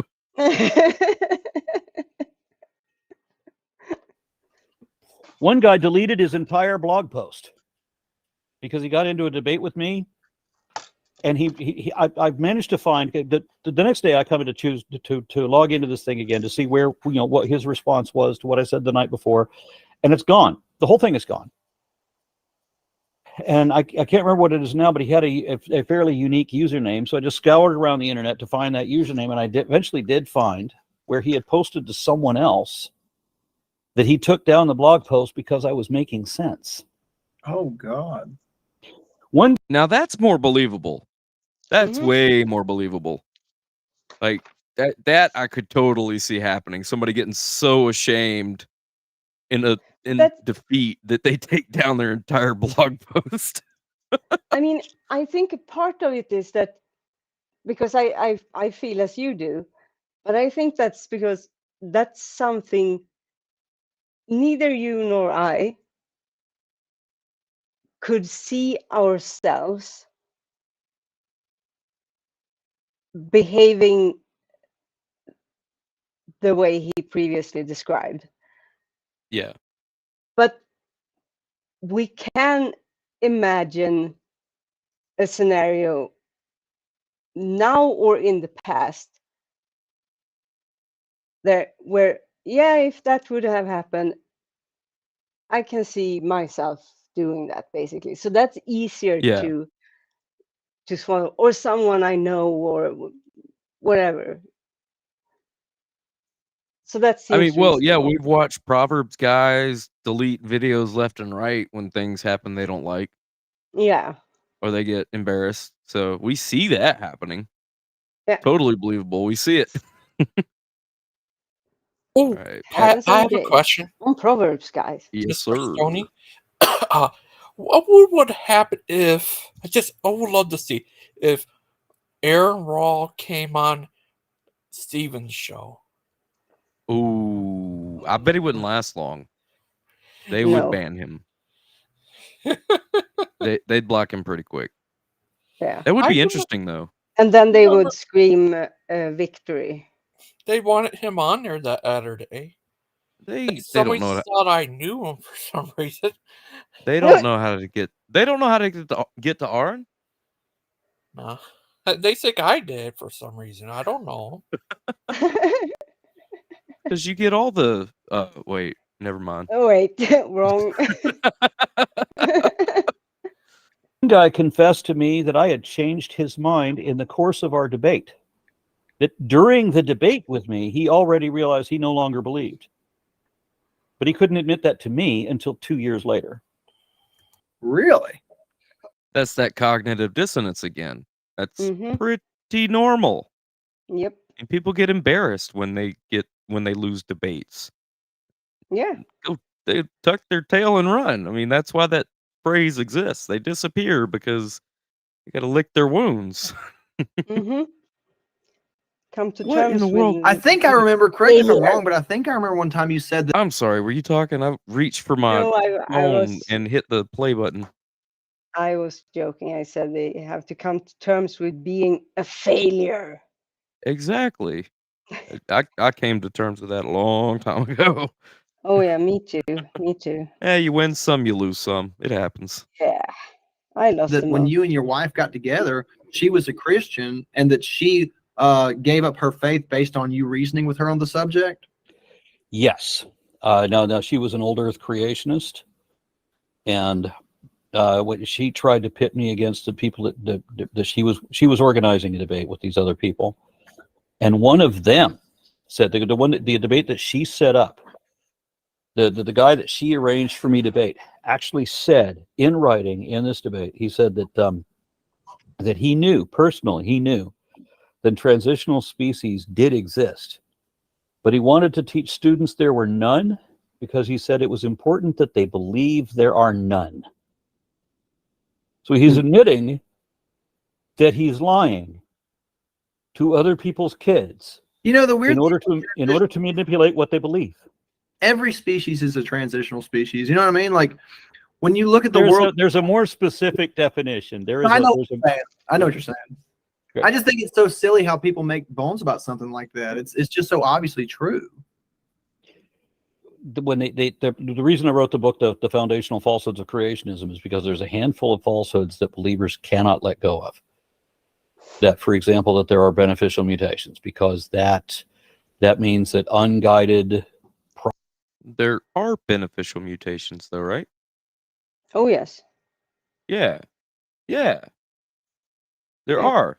So that Yes. must not be an every Christian thing. Okay. Yeah, there are beneficial mutations. Kent Hovind says they're not, but that's not Mhm. everybody. I think Christian would say there's beneficial mutations. Yeah. Aaron, you need to quit talking with all these clowns and start talking to real Christians. And I don't care if you call that a no true Scotsman fallacy, but like we're out here. Oh my goodness. Processes can guide themselves, in a manner of speaking.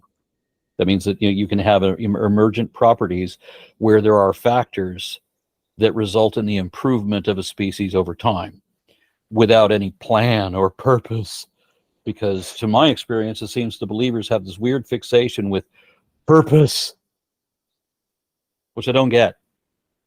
I would be classified as a nihilist because I don't see, understand, or like the idea of having a purpose arbitrary.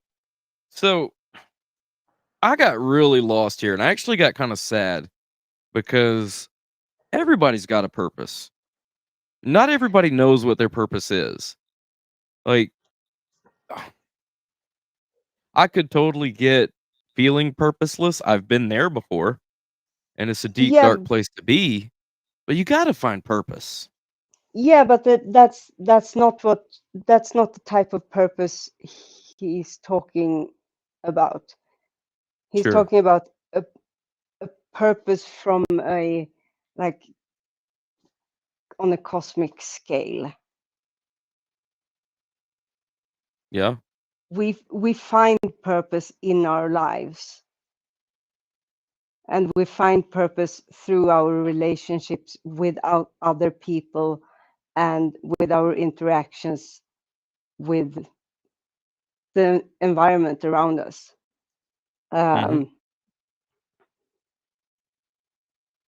So to not have any purpose at all is extremely, yeah, that's the feeling that makes people end their life. Yeah. Yeah. And But like, that's not what he's talking about.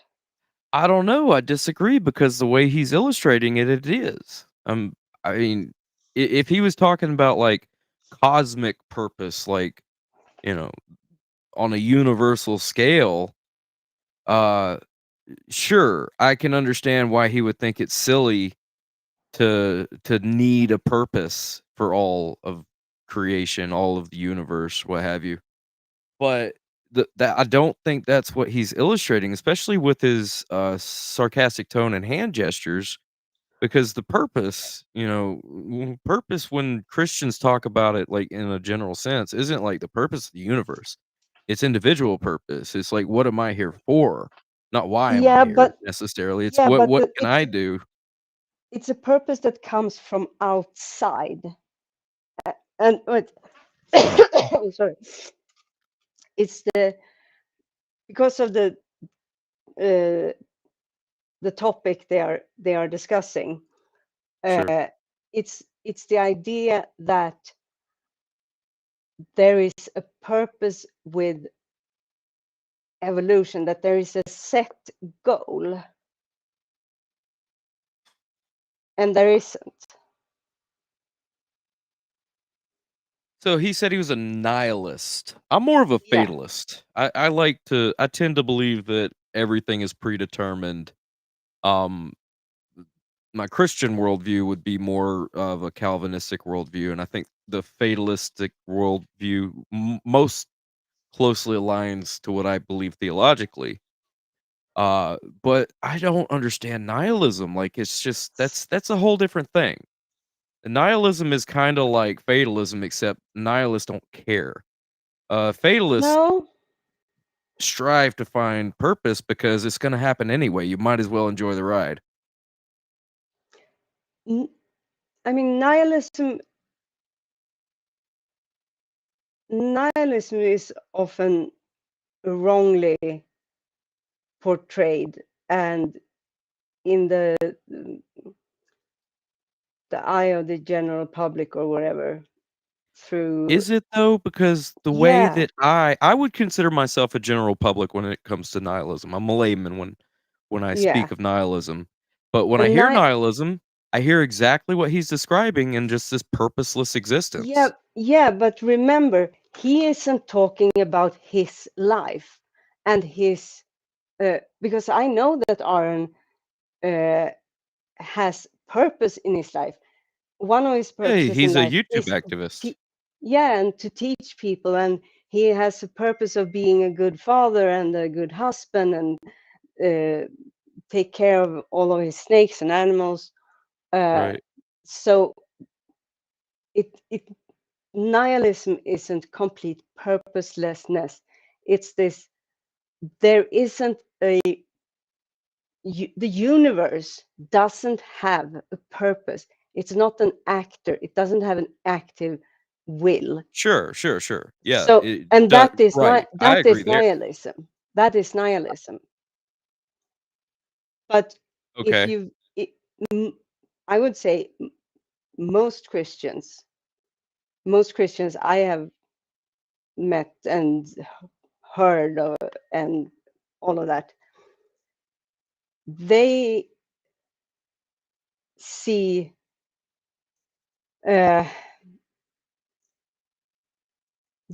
purpose as something given by God and can only be attained through God, and the reason why we are here. I guess maybe he should have used, it's better to use the word reason in the context of. Fair enough. But I mean, even though the universe's purpose is what God gave it to, and it all comes down somehow to well, it doesn't. Yeah, it's more complex than that, but yeah, they're touching on a lot of really deep subjects. Oh yeah, and right off the bat too. yeah. All right, let's let them talk it out for a little bit. Okay. Arbitrarily imposed on me. It's not that I exist for someone else to be used to use as a tool. If my life is to have meaning, if I want my life to have meaning, it's up to me to decide what that meaning should be. Is that more comfortable for you psychologically? Otherwise, the concept of what is the meaning of life is just a nonsense question. Because it's predetermined, you mean? See, he tried to slip that one in. He tried to slip the predetermination in there. I hear you. I hear you, Christian. But here's the thing. I mean, if there's no purpose imposed on Aaron from any outside anywhere, he's a taxpayer. He was he was used as a tool in that sense, a tool of somebody else to use his money that he's earned. I mean, there's a purpose for you that's an external imposition. It's all, no, that's not the purpose. That's not. I wouldn't categorize that as a purpose at all. I think it would be from a certain perspective, like from a broader there is perspective. Purpose to pay taxes, but your purpose, my purpose, isn't to be a taxpayer, and that has been given to us from outside. Well, he's talking about imposed things that, nobody imposed taxes on him. Nobody imposed laws on him. Nobody imposed, or I'm sorry, the other way. I am completely saying this wrong. He didn't impose these things on himself like he did when he adopted snakes and his dog and got married. Right. Those are things he imposed on himself. Those give him purpose in an external sense, but he chose those. Yeah. What's being imposed just by virtue of living where we live in the United States, me, Christian, and Aaron here, we didn't choose that, but the government does see our purpose as to, well, we're there to protect, we're there to, the government has a purpose to serve us, but our purpose to the government, like I said, this is a perspective thing. It's kind of a relational thing. Our purpose to the government is to provide them with the means to be subjected to them. So it's a completely unconsensual relationship there. And it's not. That's so. It is. You cannot consent to where you were born and which laws you fall under jurisdiction of. And that's kind of the way I view existence, period. I had nothing to do with being here. No, me neither. And I would have not chosen to be born if I had had this choice. I can tell you that much. Please. Don't ever say that to me again. You break my heart. I'm sorry. But Sorry. really, there are chosen purposes, and then there are purposes that you don't have any say so in. Aaron draws the line, whether he admits it or not, at the government, because he is purposed to do something for that government, and that's to pay taxes. That might be a very small and minuscule thing, but you can't opt out of that. Just like in my worldview in Christianity, I was purposed to be here for a reason, and that's to know God and enjoy Him forever, because that's what God wants from me is worship. That's the exchange, taxes and worship. And I don't view worship as like, go to church, raise your hands, ooh ah, whatever they do. Worship is a lifestyle. It's how you treat your fellow man. It's how you conduct yourself when nobody's looking. It's how, it's your thought life. It's your real life. It's your everything. It's everything about your life. That's worship to me. And that's what God demands of us. He doesn't demand that we have this kind of purpose or that kind of purpose. We can choose what purpose we have here on earth. No. Like, That I can has nothing choose to do. to be. Purpose has nothing to do with being demanded something. You are demanded to pay taxes. It's not your purpose. Well, God demands worship. Yeah, but that's not your purpose. From that perspective, from the perspective of the government, the people have a purpose, and that's to fuel them. No, it's fuel not. That is not money. That's not purpose. The purpose of the government. We are the ones, people, not me personally, because it happened way before I was born, but we people have come together and seen the utility of a government that has the purpose of governing people. Right. It's not the other way around. People tend to forget that, which makes me kind of cross-eyed. And well, yeah, if you're talking about we the people in like a meta scale, like the big scale, sure, but on yes, and that's how government come to be. They come to be in the big perspective. And that's what Aaron's talking about here is individuals talking about purpose. But on the big scale, on the grand scale, I see exactly what you're saying. We the people did see the need and purpose the government to exist, but in that the converse to that relational view, we the people also have a purpose in that we are subjected to this governmental laws. But no. That no law, there is no purpose. justice. There is that's there not wouldn't purpose. We don't have a purpose. The citizens don't have a purpose in relation to the government, because the government stands under us. No, that is not the purpose. That's not the purpose. We pay taxes so that the government can carry out our will and fulfill the purpose that we have given it. We are the ones that give the government purpose, not the other way around. Right, but I think we're still looking at it on different scales. Yes, we give the government the purpose, and as a large scale, like in general, we the people, but individuals, the government doesn't look at the people as just a tax cattle, but each individual, we have to go through so much paperwork just to file these daggum taxes.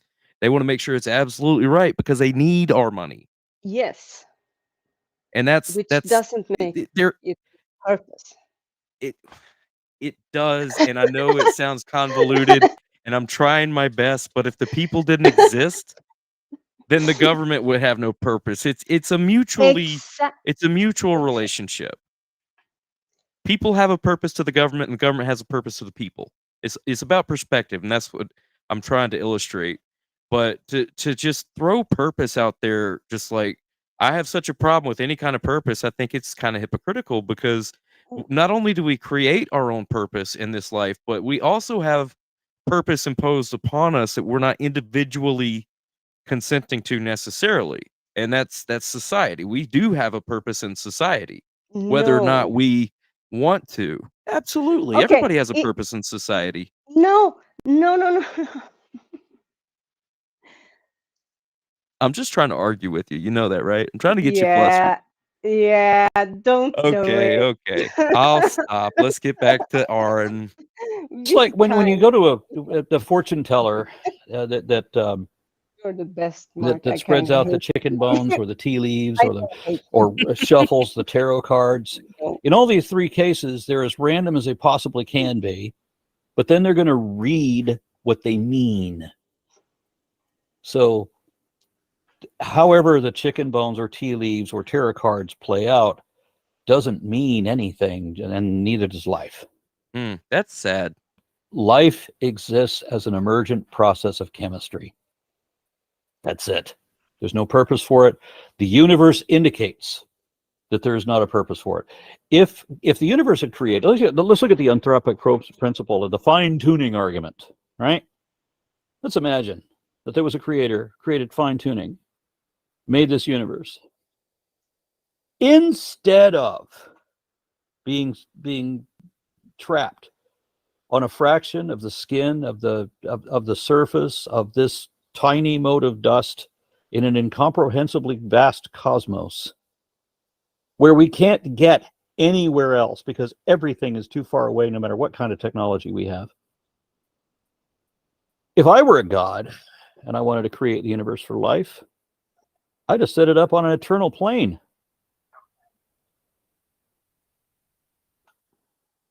One flat, everlasting plane. Is Aaron a flat earther? Don't tell me he's a flat earther. No, he's not. Oh, no. Because of the plane. I know. I always find it interesting when people say stuff like, well, if I were God, because that kind of implies that there is a God when you make that statement. I'm sorry. That's how my brain works. Yes, it does in my mind. Yeah. In your mind. Yeah, it's a scary place. Trust me. Oh, I bet. But that's I not bet what. it That's is. not what. I know my own, and I don't think yours is much better. I'm sad to say. Well, yeah, it is actually better because you can still learn new things. So can you. Well, maybe. I tried. Yes, you can. Yeah, good. That's all you got to do. That's it. Don't worry about reading anything or like study or listening to other people who know stuff. Just try. Just try. What'd you say, Logan? I have actually learned a lot. Big Hi, everybody. Bad Mama. Hey, Hi, Big Bad Mama. Big Bad Mama. How's everybody? All right. Doing well. Good. Just Moving on. I don't want to interrupt. Okay, yeah, let's get right back into it then. But first, how are you? Good, thank you. I just got back from a nice walk.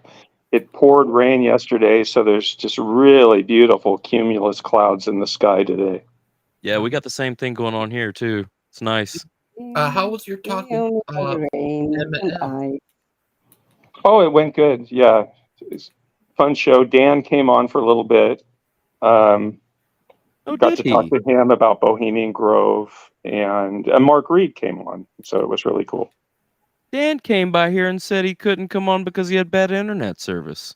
He got on for a little while, and then he just kept flashing on and off again. Okay. He did have bad service, yeah. I gotcha. All right. Well, let's do this. Of course, if I was a god, I wouldn't care if you believe in me or not. I'd be the ultimate being, so I wouldn't be jealous of it. See, I don't believe that statement for a second because he's not a god and he does care if people believe what he says. Give him like ultimate power and wisdom and authority. I think he's going to care way more what people think and say about him. That's my opinion. I would care that people listened to what I said and did what I said, but I wouldn't want worship, and I wouldn't want.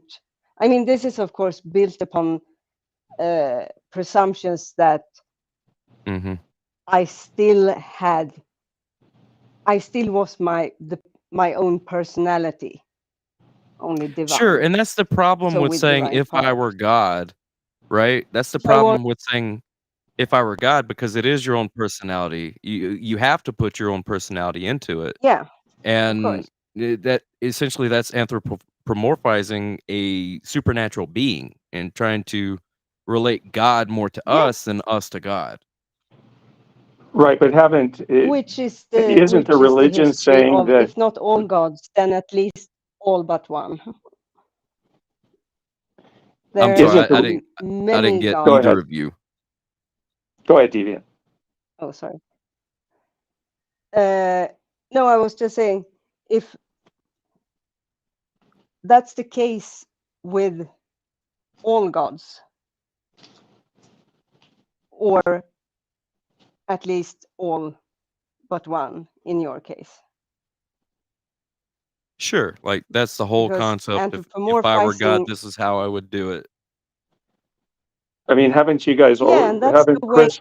way gods have been created and viewed since Huh. became a thing.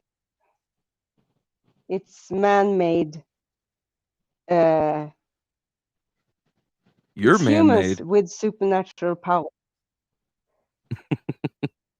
You can be man-made, I was man-made. My daddy did a good at job of least making you're me. not manatees. What were you gonna say, Big Bad My Mama? mama made me. Deviant. That's enough. Can Deviant hear me? I'm just kidding. I don't know. Can you hear Big Bad Mama? No, She's rowdy this morning, man. no. She's been Okay, about it. that makes sense. I've tried to start this topic about 4 times now. I'm Okay, sorry. that's okay. I'm just saying you've already anthropomorphized God by saying we were made in his image, for one.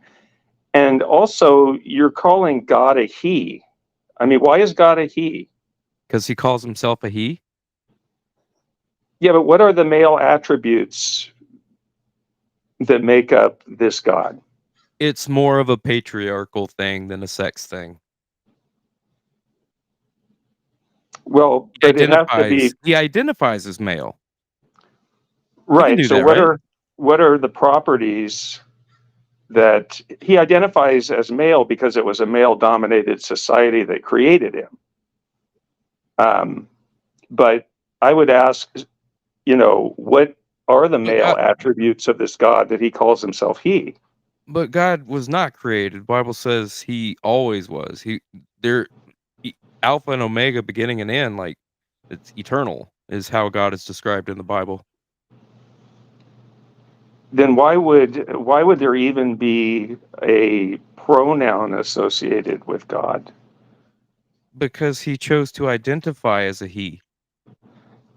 But humans wrote the Bible, not God. So humans chose to describe him as a he. Well, that's if you are assuming a worldview that doesn't accept scripture, and I do. The scripture itself says that it's inspired by God. Yes, it's written by men's hands, but he moved them to write. Okay, I'm just making a point. Okay, no, I hear your point. It's a fair point. It's a worldview thing. It really is. That's what it comes down to. But Right. let's keep going. Okay. Can I just say one more thing about Aaron? Sure. In his mind, this God created trillions of stars across the universe. So why would that God care about one person committing some trivial, what you would call a sin, lying, for example? Why would a God that powerful that created the universe, more than likely filled with, other life, so why would that God care about an individual person on this particular speck in the universe? Because man was made to be That was my God's problem. man was made to be God's image on earth, his representation, his diplomat, as you will. All of earth is his creation, but he wanted a representative down here. He wanted someone to subdue and take control and responsibility for the earth. He gave it to us. He gave it to Adam. The whole earth was Adam's. And Adam is considered in Christian theology to be the federal headship of mankind. So when the federal headship of mankind failed, he represented all of mankind in that failure. Now, Jesus comes in and retakes that federal headship from Adam and did what Adam couldn't do in obedience to what God told him to do. God told Adam, do not take of this fruit. Adam took of the fruit, disobeyed. He's the representative of all of us. We all get to deal with it. Like if a country loses a war, the citizens pay the price. So Jesus steps in and says, all right, I'm taking over. I'm redeeming mankind. I'm going to fix this broken relationship between man and God. The reason why the reason we're so special to God is because we are his image bearers. We were made perfect. We were made in his image and likeness. We're not perfect anymore. We failed that. I say we, I'm talking the general, all of mankind, not individually, because there's people that can go and do wonderful, great works and good things, but there's still a failure in God's eyes because we're human. We're man. Mankind has failed, and that they fell from God's grace. There's a gap. There's a gulf between what God can be and what man can be, and they can't be intermingled. When man is sinful, God is righteous and perfect. Those two are completely not able to mix. It's dark and light. So Jesus took over for Adam's federal headship, and the reason he had to die is because God said that the wages of sin is death. Well, to take a perfectly corrupt world and redeem it perfectly, you have to have a perfect sacrifice, the perfect replacement, that blood price, that penal substitution that Christ fulfilled on the cross for mankind. But now we have a new federal head. Now we have a new representative. Now we have access to this perfection in the man of Christ Jesus. And yeah, we're still stuck in this Adam, this man body, this flesh and blood here on earth. But eventually that's going to go away. And just like when you plant something in the ground, you know, the symbolic of it being us people being buried in the ground, they grow, they transform into something different. Just like a seed turns into a tree, the human will turn into this eternal spirit that's with God in this ethereal paradise. And Buddhists call it what, nirvana or whatever, but Christians call it heaven. But everybody has this concept in their minds that there's something more. And I just think for me, and I'm not going to say even if I'm wrong, because I haven't found scripture to be wrong yet, but it's just something that's so intrinsic in me, in my life. It's almost like I can't even not be. It's like just the same as me being human. Like I can't change that. You know, it is what I am, if that makes sense. And that's because we are special. We are special in God's eyes. And I tried to be the best representative of him as I can. And what's really funny, what's really ironic is, like, you guys are great. Y'all are some of my best friends, and y'all are some of the most kind people, the most generous people, the most loving people. You guys are better representatives, better image bearers than a lot of Christians I know. So, I mean, really, yeah, it's true. It's true, because we're all screwed up. Every one of us is screwed up, but we have to want to be not so screwed up. And I think that desire comes from God, that desire, that innate need or want to be better, to be good, you know, whether it's for the benefit of society or whether it's for personal gain. I think we all have that. I think it's better to strive for the betterment of society and not necessarily personal gain, but we all have some kind of, you know, drive to be better, to do better. And I think that's because it's our nature. I think it's because we were made with originally intended to be perfect, to be in communion with God, to walk with him in heaven and earth. But we're broken, but we still want to get back to that original state. You can keep going. I'll make another point later. Anything. How could I be jealous? How could I be insecure? And why the fuck would I care about whether you like me or not? Or whether you believe what my prophets tell you? The only thing we know about God or Scripture, from the prophets, is because the prophets are selling a lie, and they need you to buy that lie so that you can give them your tithing, and you can set them up in the nicest house in the neighborhood, and they don't need to know dick about Jack, and you can give them all the children they can fuck, and that's what it is. That's there's a lot of conflation going on here. When I think of prophet, I'm thinking Isaiah, Joel, Daniel. I'm not thinking of like Joel Osteen. I'm not thinking of T.D. Jakes and Joyce Meyer and all that. And I think that that's kind of what he's alluding to, because I got a big problem with those people too. These supposed men of God and women of God that are, just stacking paper, and living in mansions, balling outrageous. That I have a problem with, and I can totally relate to his passion on this subject, because it's real. Freaking Stephen Furtick in his 200,000 square foot home while people are starving right down the street. I hate that stuff. I hate it. It's ridiculous. And I'm not even a liberal. Oh, man. That's why they made up God. The anthropic principle is an interesting thing to mention there, because I agree with you that it's not the best approach. And actually, specifically for the reason that you listed, things are stretched out so far that it sure seems like a lot of wasted space. And the traditional theistic approach, of course, is that there is life nowhere else. So it certainly is wasted space in that mindset. That brings up another interesting question to me. Why do you spend this much time publicly debating against religion?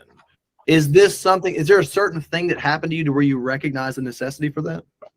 Oh yeah.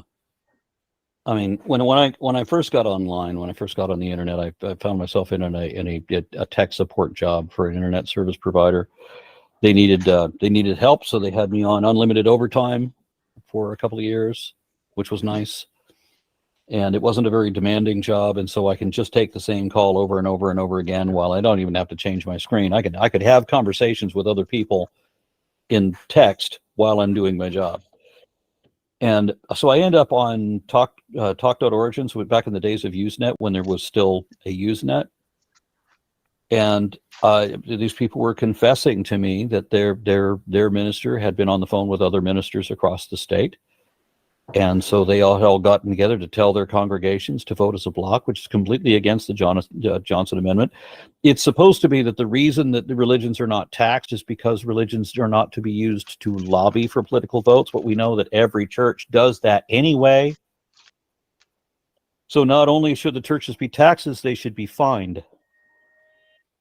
And that's not just churches, that's all 501c3. And there's a lot more 501c3 than just, Christian churches, for sure. Oh yeah. You say lobby. Are you speaking about actual professional lobbying, or are you just speaking about being public about an opinion about politics? They're not supposed to control or woo the vote as a nonprofit organization. Hey, I gotta take my dog out. She's whining up a storm, so I'm just gonna let this play. I'll pause it when I get back, see if somebody has anything to say. Or do y'all want to just chat? Hang on. I'm coming. Let it play. Let's just Let chat. it play? Okay, y'all chat. Okay. Let it play, or chat. Let's have a vote. Chat. Logan, what do you think? Right. Chat. Cool. Okay. Well, Big Bad Mama. Yeah. How are you today? Did you have fun today? I did, yeah. Is Miss Amanda, is she all right? Is she angry or anything? She's okay for the most part. Oh, that's good. She's okay with me. Oh, that's good. Is she okay with me? Yeah. What about Claude? Yes. What about Miss Egyptian lady? I would say, there's still some things that need to be talked out. Oh, okay. But what about, is she okay with Father Charles? I think so. Well, is she okay with Aiden? Yeah. I think we can shorten it to, she's not okay with me, and I have Oh, I'm sorry. No really idea why or what I have done to her or anything. Oh, I'm sorry. And I would prefer if You didn't she do just anything. told me, or we could talk about it like adults, and it makes me sad. Oh, I'm sorry. Yeah. Outcast. Yeah. I know. I don't like to see it either. And I can't talk about what we talked about because I don't want to talk about it, but No, I of tried to steer course her not. in a positive direction. Because I like Missy Mott's my friend, so I want to see her happy, and I don't want to see her sad or upset. No, and I like her too, but I don't like to be treated like dirt for no good reason, and just then don't talk to me from the beginning. I mean, no one is obligated to be my friend. Everyone knows that, I hope. I'm sorry. All right, stop talking about me. Oh, phew! Gosh, thank God! I can now I'm not under that obligation anymore. Right? I knew I had forgotten to put that into the contract. Now let me tell you what I really think about you. You're my friend, Deviant. Yeah, you're my friend too. I like you a lot. You're my friend. Yeah, we all like Miss Outcast. I can't stand her. Oh, she's all the way in Sweden over there. Like, that's so far away. I know. Ridiculous. Yeah, he wants to go there and marry you. I mean, I'd at least like to take her out to dinner, you know? Yeah, I can start there. All right. Let's get back to the video. Okay.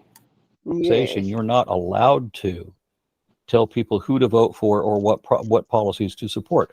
I'm on the board of directors of American Atheists. We're a 501c3 organization. We cannot advocate who to vote for or what policies to support.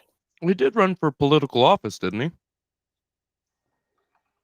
Yeah, he did. Yes, He did. He did that. And he says he can't advocate for policies to support, but then he goes on to say what policies he would support later in this. No. He would No, make is sure he all saying the... that the church shouldn't be having policies? The church shouldn't be a political body that has policy decisions. And I agree.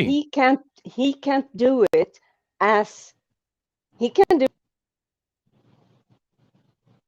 just as priests can talk about whatever personal life. But as a church, they can't. Okay. And he can't do it either as Gotcha. a representative for, yeah. Ooh, I bet that line gets fuzzy sometimes, don't it? Is the priest he's talking about doing it in their private time? Not even on the church? Well, what he said is they got together and had a group phone call and decided who to vote for. And That's that they still would tell their private. congregations. Well, It's the not problem like- is when they tell their congregations, right? Yeah. Right. Then you deserve to be taxed immediately. Yeah. Yeah. That's a violation of our I would tax status. them anyway. Oh, I agree. I totally agree. Especially if they have coffee shops in the lobbies. Tax the crap out of them. Or laundromats at the altar.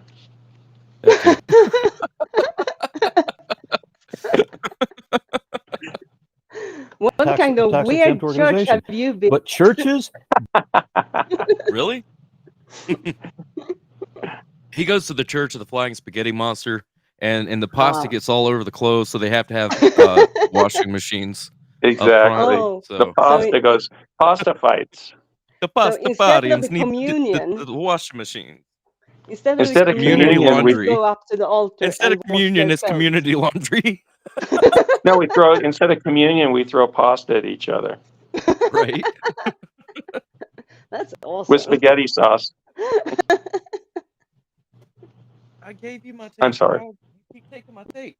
I'm not going to have any tape anymore if you keep taking my tape. I swear, once a week, this girl asks me for tape. I don't know what she's tearing up and putting back together, but whatever. There we go. Damn Skippy do that all the time.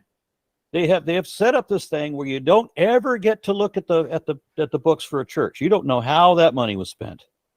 You know that the prime minister, that the minister who's in charge has a Cessna Citation jet or two and a massive fucking mansion, or a fleet of Rolls Royces or whatever. But we're not allowed to look at their books. But Arn's 501c3 too. Like, are his record books public? Not I his don't know. personal. Well, his organization, right? The organization. Yes. That's what I was talking about. That he's president of. Yes. Yeah, it's public. Their finances are. Oh, I have no idea. I don't know. I don't either. I mean, Yeah, no, I don't know. care. I don't care, and I'm not going to go look for them. But I just sense a little bit of hypocrisy in saying, they don't disclose their taxes because they're 501c3. No 501c3 has to disclose their taxes. None of them do. So I'm not calling him a hypocrite. I'm just saying that seems a little fishy. Like the pot calling the kettle black. And I don't know. I would like to know if he discloses his finances or not, his tax information. But I know he doesn't have to. What he's talking about are the 50c3. Yes. Yes. He is also the organization he's president of is 501c3. He said that just a little bit ago. But they don't have private jets and live in mansions. Sure. And not all 501c3s are that way. It's corruption across. Of course not. But all. It's not. But it's not just Christianity. It's like charity. Yes, but he is talking about the corruption. Sure. Yeah, I hate that. But it's not just churches. I mean, there's charities that are 501c3 that do just as bad. Issue when it comes to honest organizations that have tax exemption. It's an issue. And I'm totally with him. Which makes it an issue all over. Look at Scientology. Mm-hmm. Screw those guys. Look Tax at them to high heavens. all the child abuse and elder abuse and abuse overall that goes on for free. But this is an environment that we've created in the United States where this stuff, it just happens and nobody cares. Like, you can squawk about it all you want. And people I have. When Kent Hovind had a somebody running for, I think, city council, or no, governor of Alabama. He had a lady running for governor of Alabama on his show, and he endorsed her. Now, she turned out to be a Democrat, and I don't think Kent knew that, but he gave her a shining endorsement. I remember that. He's not getting IRS checked. People are going to get away with what they can get away with. I mean, clearly, they're just going to. It's money. Everybody wants to save money. But, yeah, it's wrong, but it's even more wrong to have an environment where that's something that's just, they let it happen. They don't police it as much as they should. I'm absolutely for bringing corruption out of any organization, especially charities and 501c3s. Well, meanwhile, you have people that want to cut the IRS staff in the country. And why do you think why do you think a lot of people support that? Because they don't want their books scrutinized. Yeah. Yep. Fuck the police. What? Wrong? Whoa. Yeah, I don't like truth. Wrong channel. Sorry, I made the wrong one. Sorry. Who snuck on this stream and said, oh, sorry, don't let Stump hear that. My computer lost the connection. It actually did. Mm-hmm. I actually lost not allowed my to, but connection. they all. You say the police? Your computer breaks and you say it wasn't me. I just want to make that clear. Logan, you need to watch your mouth. Oh my goodness, y'all are awesome. That's what I was going to ask you. I have a 501c3 too. I have a ministry here in Georgia, but I don't have any Cessna citations if it makes you feel any better. Or a fleet of Rolls Royces. What I have is bills that are due. But I was going to ask you, because you're on the board of that organization and because of the stipulations that you just articulated, when you're doing talks. Okay, I got to correct myself. He's not the president of the organization. He's on the board. So I did say president earlier. So I stand corrected. Or actually, I sit corrected. Do you try to abstain from political endorsements? Oh, I'm not representing American Atheists like what I'm doing here right now. Okay. You know, when I'm as a representative of American Atheists, if I'm speaking on behalf of American Atheists, then I am limited. I cannot say. But here as a private citizen, I damn sure will. Okay. So and that's why earlier I said that seems like it could get to be a pretty fuzzy line, because I see his clear distinction, but somebody else might not necessarily see that distinction the same way. Might want to just fuzz that line a little bit and get away with what they can. I've never heard a pastor promote a political candidate. I've never heard a pastor. Goodness. I've never in my life heard a pastor. So many American pastors. Well, do that. okay, I take it back because Kent Hovind, but I don't consider him a pastor. I'm talking about a pastor that has a church and a congregation of not like cult Greg members, like pastor. Like Greg I don't know Locke? Greg Locke. I could go on YouTube right now and find 10 pastors that have, I could find a whole bunch, I bet. Well, yeah, I'm sure they're there, and I don't deny it at all. I'm just saying, as anecdotal as it may seem, I've never in my life personally experienced that. And I grew up in the Bible Belt. We went to a bunch of different churches, so it's probably, it's an issue, but it's probably not as big of an issue as it's portrayed to be. Either way, don't do that, pastors. There's a reason you're tax exempt, because you don't get a say so in politics. It has become in the last since the last presidency.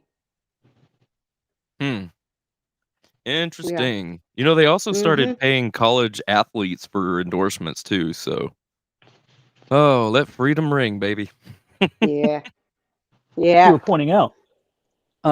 I get onto these forums and I find out that these churches have been getting on the phones to each other, and everybody is voting as a block in order to set evangelical Christians, Christian reconstructionists in every level of state and federal government, from the dog catcher on up.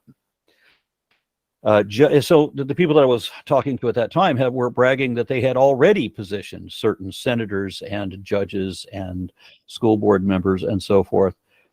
And that they said it was a lost cause. It was like talking to a Disney Bond villain when they divulge their entire plan, and it's supposed to be too late for you to do anything about it. It's all according to my plan, and everything is coming together. There's nothing you can do to stop it now. Ha ha ha! All right, I loved that right there. That's talent. Like, he needs to be a voice actor for real. That made me feel like I was in a Disney movie, and he was the villain. Oh, he would make a great Hollywood villain. I'm telling you, dude.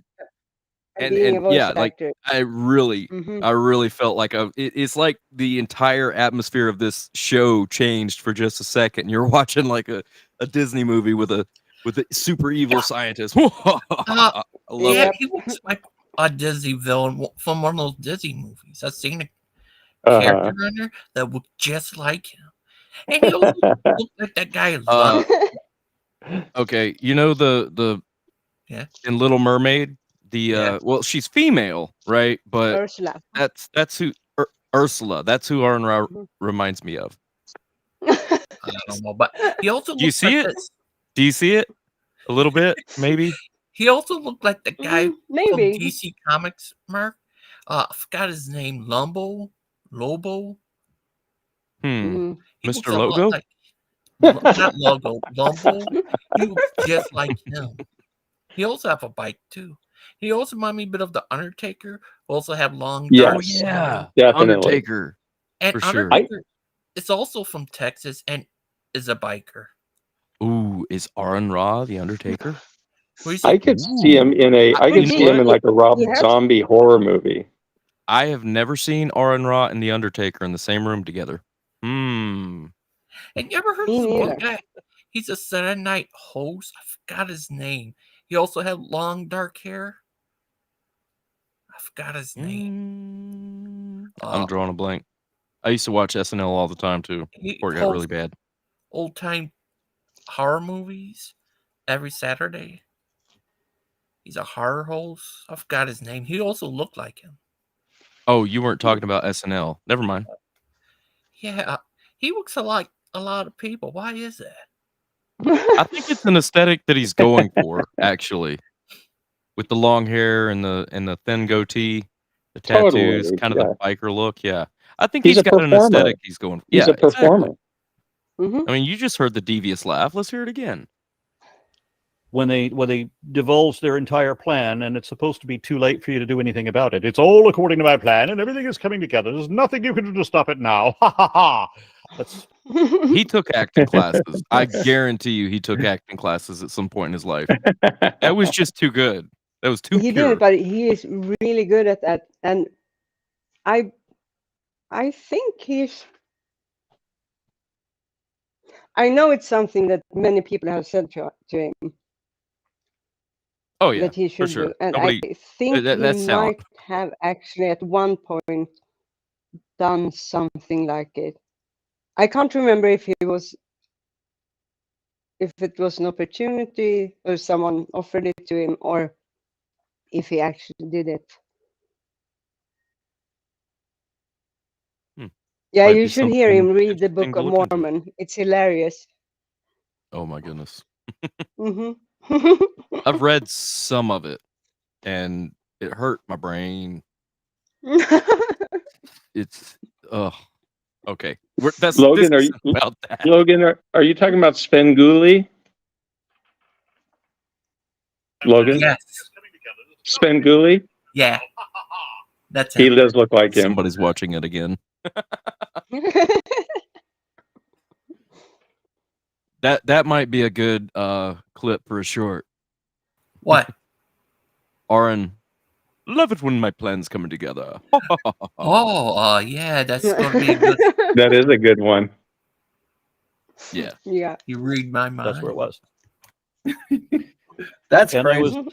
I was terribly frustrated because it was a very frightening thing. They were talking about within 5 years, and this was like 1998, 99. They were talking about like within 5 years that my country, the representative democratic republic, constitutional republic, was going to be overthrown and replaced with a theocracy that would enforce Levitical law. See the look on Christian's face? I have an identical look on my face too, because Levitical law is not possible to implement because it revolves entirely around the temple in Jerusalem. So these idiots ain't going nowhere with that. No. Not a chance. I mean, I understand like theonomy, like that's gonna change a lot of things whenever that comes around, because I'm gonna be the first king of a theonomic nation. You wait and see. No, I'm just kidding. I'll never be a ruler of no. No, I am a theonomist though. I would love to have a universal love thy neighbor law. So anywho, that'd be so easy It to will come to enforce. pass when I'm king and God. Okay, sounds good. Levitical law. I think that's just Texas, man. No, this was New Mexico. The people I was talking to were from New Mexico, but they were from the Church of the Reconstructionists. They were from R.J. Rushdoony and the Chalcedon Institute. And the scary thing was that they could point to all these senators that were already in Washington that were from the Chalcedon Institute. And it really looked like they had already undermined the entire government. It was Sounds like a terrorist group, to be honest. I mean, I've never heard of these Chalcedons. Yeah, Like, neither have I. Neither have it's I. new to me. Is it like a local to Texas thing? I'm not No, he said sure. it was New Mexico. No. New Mexico. Wait, yeah. He did say New Mexico. So these are like state senators, right? Not like senators. Yeah, I think so. Yeah, US I think expect so. That would make more sense because there are local groups that are weird like that do some pretty crazy stuff, but it's very not the norm. And it's not just Christians either. There's a bunch of really radical political groups out there. And they do get their fingers into local politics. It happens. I mean, it's America. You can do that. If you can get enough votes. was all they like our state and federal government was already being run by pod people. What the hell are you going to do?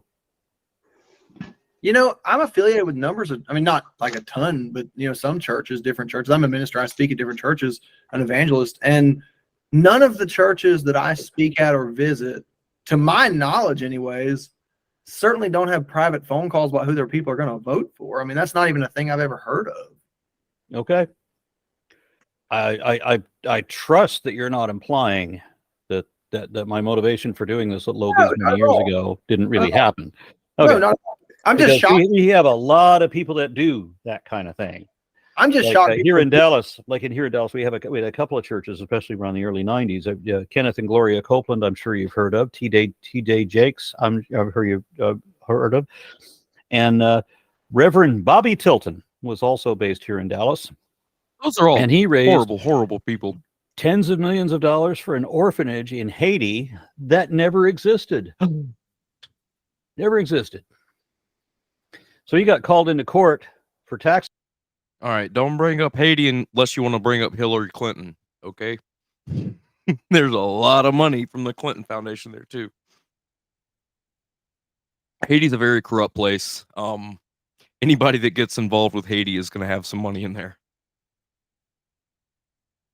Especially these organizations that go down there with that motivation. And they do, and never let a good tragedy go to waste. Terrible mentality, but it's real. Evasion, and his only way out of that was to change his ministry into the very first ever for-profit church. Which I thought was funny. It was around 1991, and Reverend Bobby Tilton, he had his busloads of followers show up to support him in court. And when they heard that he had changed his church to a for-profit church just to get out of prosecution, some of them began to suspect that maybe this guy doesn't really speak for God. I've never even heard the phrase for-profit church, but I know who Robert Tilton is. Yeah. Yeah, and why is he not in Dallas anymore? Yeah, I guess so. Yeah. Man. So your home base is places, right? I'm sorry? Your home base is in the Dallas area, is that right? Yeah. Okay. Yeah, I have a friend in that Austin area. would be way cooler. Austin would be way more convenient. But as it would also be further away from Brady Byram. As it happened, I ended up in Dallas. Are there any political candidates or activists or movements at this time that you feel are important that you endorse?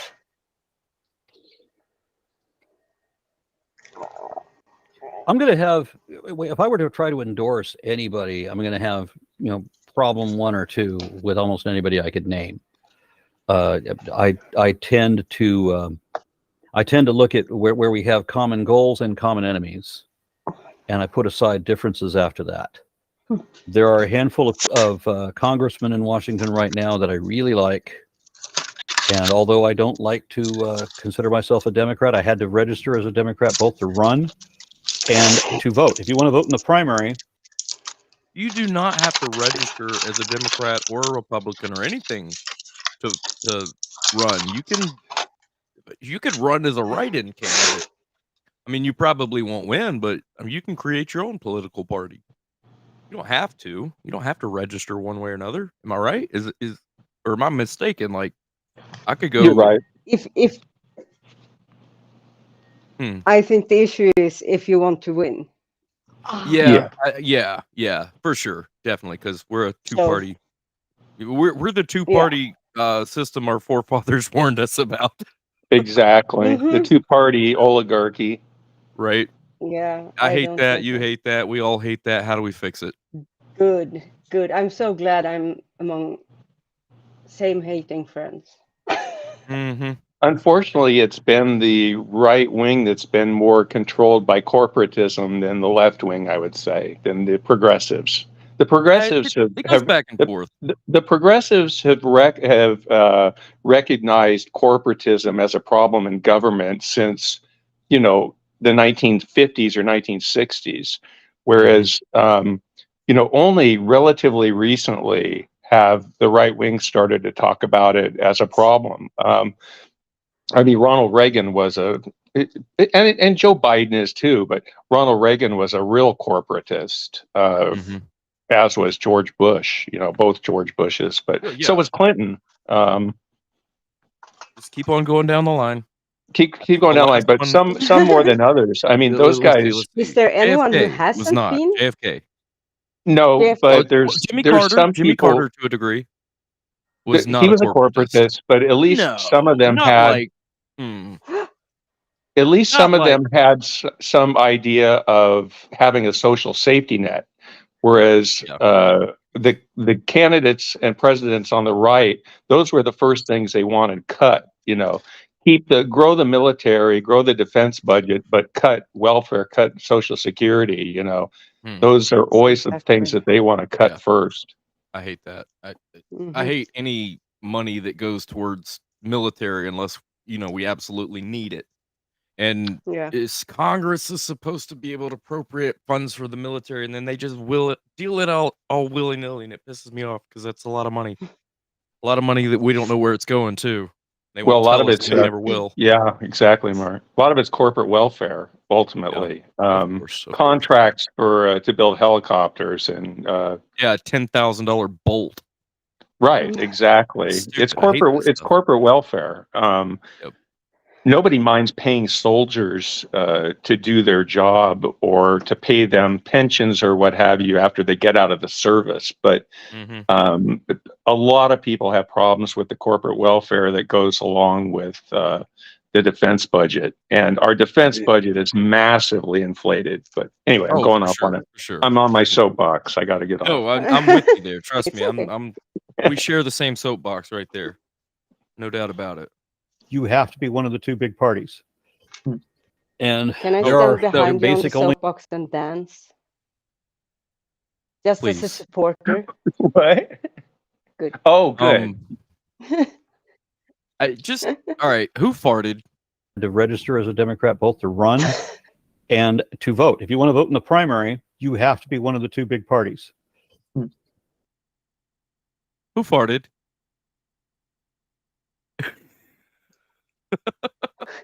Well, if it happened over at your place, it's either you or Grace. Well, listen. You smelt it. If you want to vote in the primary, listen. You have to be one of the two big parties. You heard that, right? I'm not the only person that heard that. I think it's Aaron burping. Right. He's probably drinking a brewski. He kind of elevated there a little bit. It's like it launched him up a little, like a rocket engine. I'm sorry. I'm too immature to do this stuff. I really am. Can we talk about the real issues now on this? No. There basic only are two parties. I mean, Green Party's just completely full of shit. They need to get rid of their. I mean, I so identified with the Green Party, and except for their prime person saying so many stupid things. But there's a handful of really solid congressmen in Washington that are Democrats that I really like, and I don't know what else I could say about that. Do you typically overlap with Democrats generally on policy? What you have to look at Republicans and realize that the Republicans have been overrun with the religious right and with now the MAGA cult, and prior to that, the Tea Party thing. So people have been trying to take over the Republican Party for a while, and it's always been lunatics, and they've been winning. So in 1963, Barry Goldwater said that who is much more in line with me politically than some Democrats are now, and he was a Republican. Okay. What Aaron is trying to say is he's pretty far left. Like, right? Yep. And that's cool. You can be left. That's fine. If I were... But it's not all Republicans. It's not all Republicans. And I don't even call myself a Republican. I don't vote, so I can't call myself any of those. But well, you can have the Republicans have shifted pretty far to the right, though. It's a spectrum, though. It literally the political spectrum, and it's not everybody. There are liberal Republicans, there are conservative Democrats. In fact, I probably am more closely to a classical liberal than anything else. But I hate this. I hate these generalizations because it just creates an us versus them, like, and this is the result. You right? Yeah, I think so. Okay. I might mute myself for a while. She swallowed wrong, it sounds like. Yeah, she might have took too big of a swig of beer there. Oh wait, no, that was Aaron. No, he's not drinking in the show, I don't think. But yeah, the result is you get people that are obviously upset at the other side, and it's just too much. It's too much. I don't know. I don't like the big broad brushes, and Aaron seems to hold a very broad brush in a lot of things he talks about. But I just think the right has moved to the right even further, and that the idea of kind of the fiscal conservative, those people are called rhinos now, and the other Republicans are trying to kick them out of their ranks. So, I mean, there's a real schism that's happening in the Republican Party right now, even more so than in the Democrat Party. And it is good. It is good. It is good. Yeah, but so far it hasn't resulted in any real viable third party, let alone what we need, which would be about 4 or 5 parties. At least. Yeah, right. To represent every area of the spectrum, including the far right. I mean, the far right should have their candidate, the far left should have their candidate, and there should be about at least three in between. Yeah, that would be excellent. We can make it happen. This is our country. We're the only ones that can change it. If this were 1963, if this were the year I was born, 1962, I would have been a proud Republican then. If I was an adult in 1962, I would have been a proud Republican then. But then there was the Southern strategy, and the Republicans and the Democrats switched positions on a lot of things. In the 70s, it was virtually impossible to tell the difference between a Republican and a Democrat. Now they've just gone both ways, overlapped in different directions, and the Republicans have just gone crazy nut job, evangelical, Christian extremism, Christian nationalism, all of that kind of thing. On the Democratic side, there's way more diversity, and that's a problem because you can't really unify either, because you have Democrats that are establishment corporatists who don't want to change a damn thing. They want the status quo because it's been making them money, and that's what they want to keep up. And then you have a handful of people that are progressive and who actually want to change what's broken, want to fix what's broken and make things better. And so within Democrats, you'll have a whole lot of debate, a lot more than you'll have in Republicans in the GOP. You've got just a couple of people, Arnold Schwarzenegger is kind of alone. There's like 1 or 2 decent Republicans left. Democrats, they have a few good people, but by far not all of them. One of my biggest complaints is when people want to say that Biden is a radical leftist. The biggest problem we have with him is that he's not a leftist at all. He's one of the establishment corporatists. He's on the right. He's on the political right. He's a right-winger, not a leftist. I don't know if I agree with that. I mean, he's definitely liberal. Joe Biden is. Sorry, Aaron Raw, that's not true. Joe Biden's not a center right. That guy's very leftist. Yeah, I would say he's only winger. He's only left. He's only left on some social issues, but when you get down to corporate control of the government, he is He is right of center. I would say Bernie Sanders would be just left of center, but I wouldn't even call him a true progressive. But Biden is a corporatist, and though he may have, some liberal leanings on social issues like abortion or what have you. I don't think he's done anything to cut defense budget or he's still a corporate man as far as I can tell. I mean, you guys might have different opinions about that, but yeah, I think you're right. Joe Biden doesn't even know who he is most of the time. He keep on calling himself. Oh man, I just hope that there's I don't somebody think that either of puts him them in do. at night in his blankie and give him his baba. Yeah, Joe Biden also, he's creepy. What he said in public, he said he likes him little kids rub his hairy legs. Ugh. What? Yeah, I seen an interview with Joe Biden What did saying he that. say? Yeah, he What said did he that. say? That he likes it when What? kids rub his hairy legs. Joe Biden What? said. I mean, you also have to look at, I mean, on the other side, we have somebody who is Jeffrey Epstein's buddy that was going on his airliner. Ooh, You Bill know, no, well, I'm talking about the current person that's running for president. Bill Clinton hasn't been president since the 90s. But, The current guy that's running for president that was Epstein's buddy is Donald Trump. He was, but when he found out what he was doing, I heard. Oh, I don't believe that. That's what I heard. When he found out he made a pass at some young girl, he kicked him out.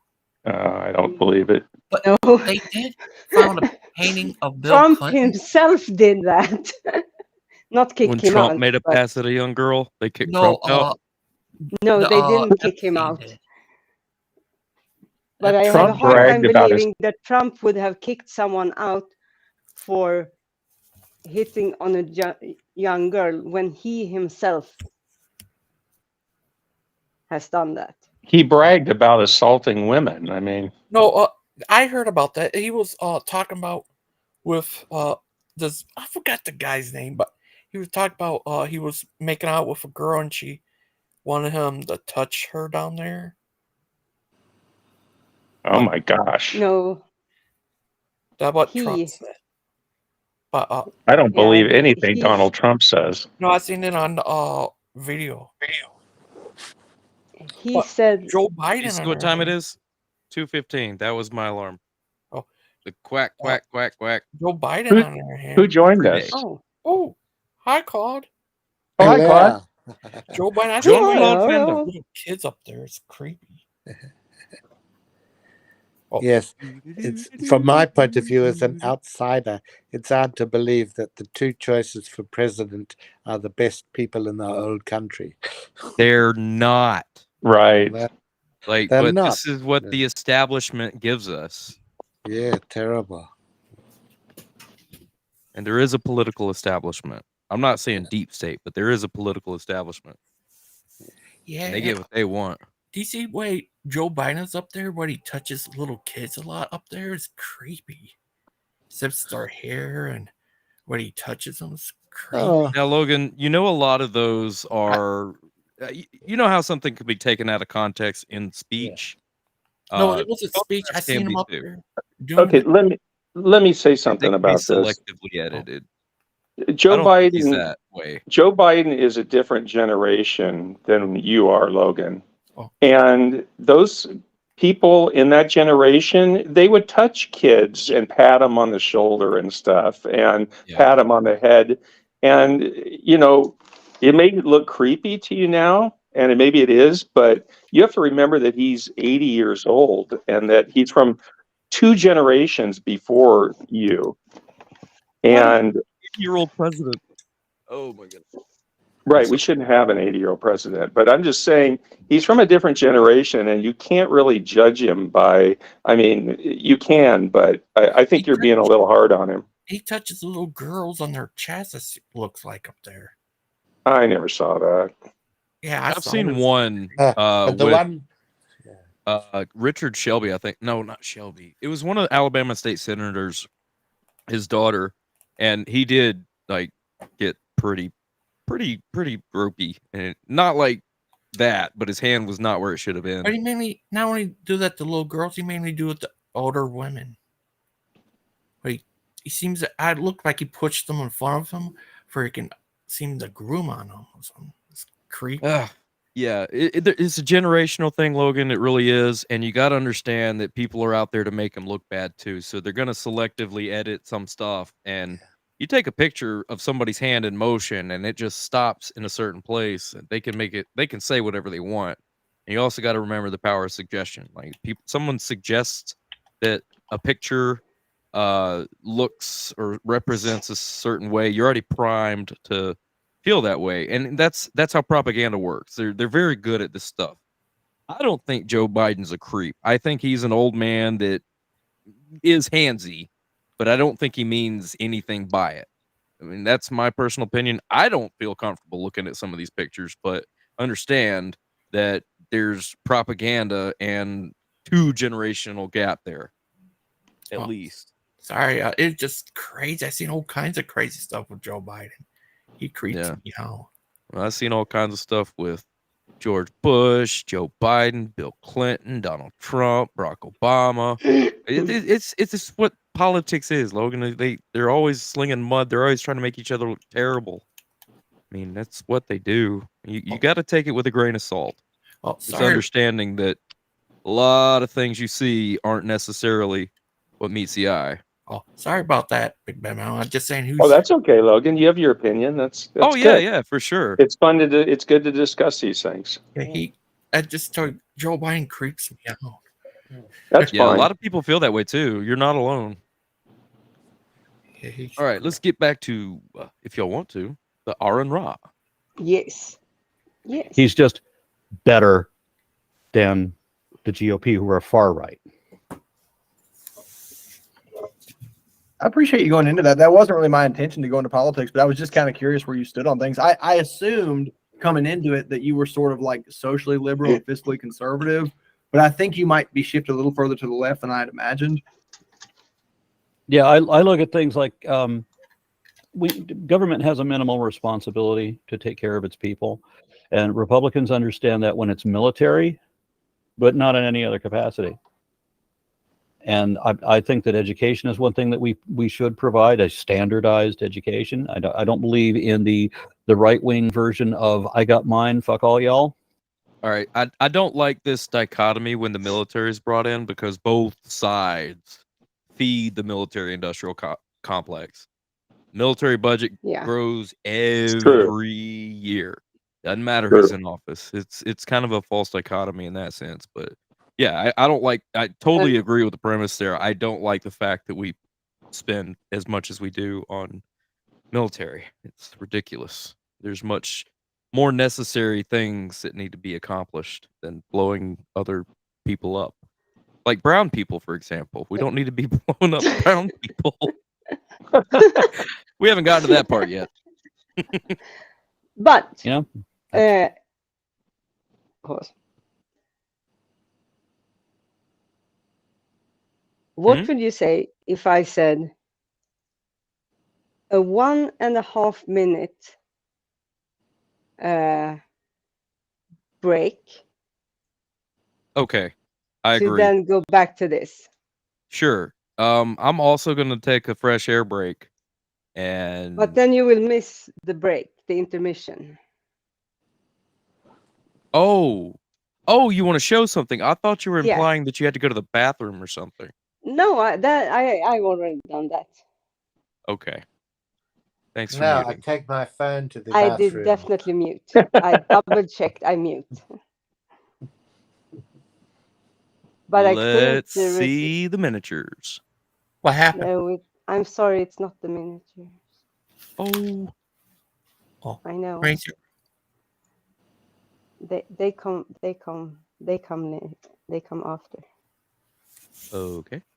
Oh. Can you see the love tonight? Yes.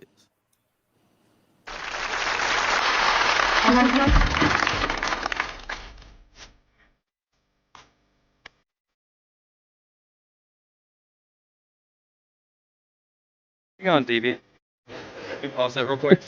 Let me share it. It's like half a frame per second. Let me share it. Send me the link.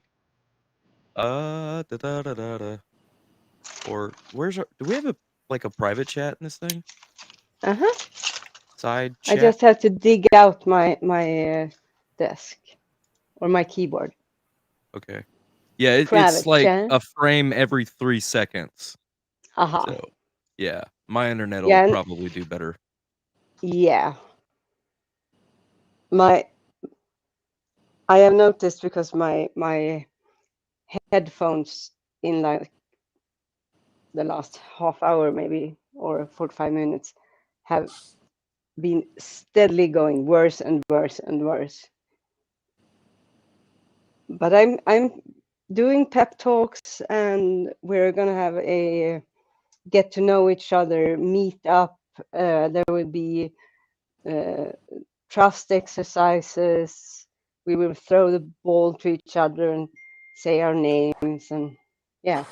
So I A think group hug, after everybody. that we will have perfect sound. Good. Good. I'm Logan. optimistic. Thank you. Logan. Gangster Ghost. My brother from another mother. Are you there? GG. We lost Claude. No, GG. wait. We didn't lose Claude. Claude's still here. We lost Big Bad Mama. Oh no! Typical Big Bad Mama does that all the time. He's Just here. without a He's word. being nice and kind and interesting and fun, and then it's whoosh. Well, Logan did the same thing. He whooshed too. Logan. Logan. Logan. Logan.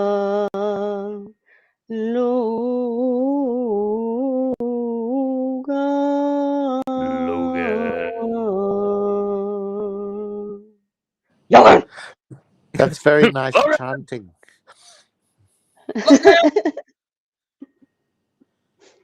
Well, I don't want to watch the half a frame per second video.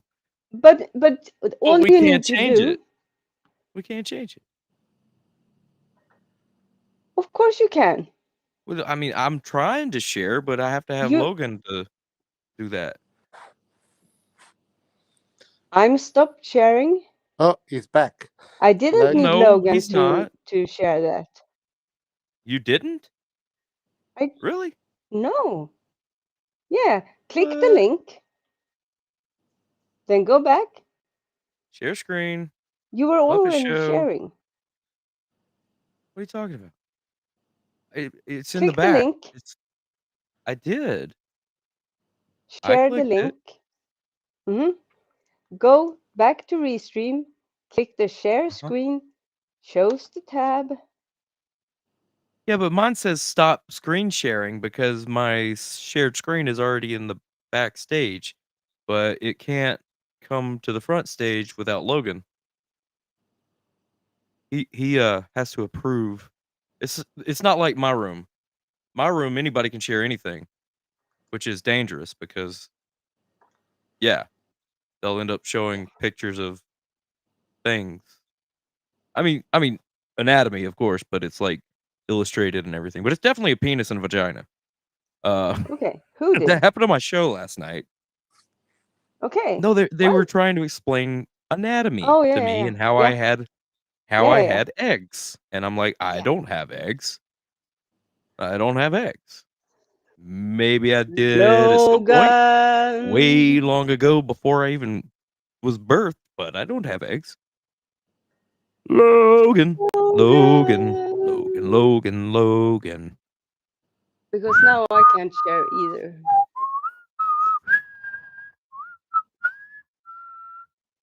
Logan.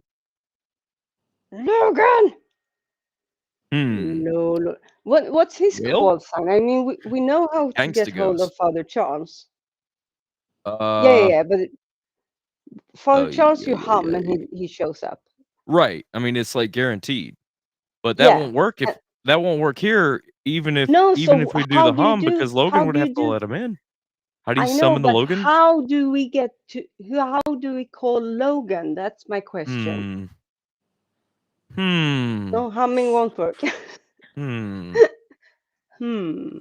I don't know.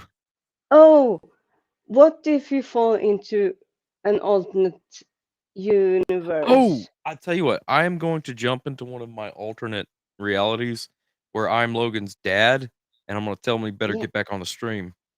Oh, good. I think that'll work anyway. Could work.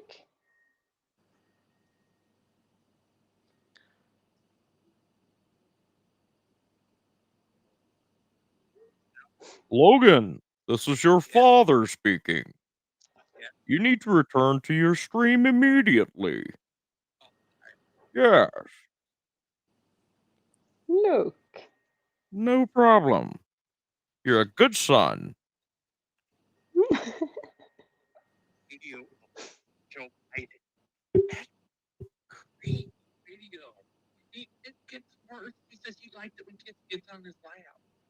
Logan, come back to the stream immediately so we can discuss this further.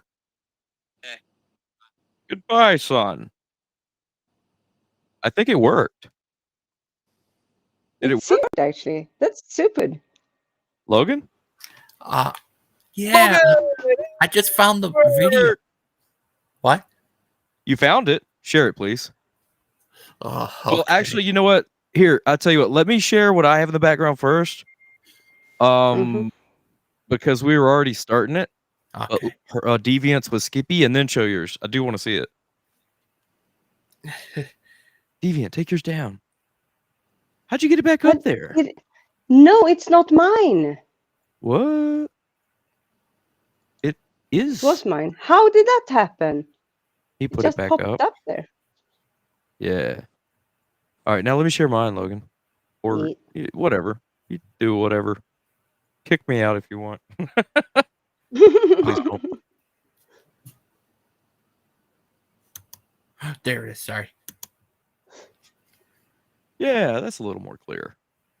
This is a short one too, by the way. Where's the play button?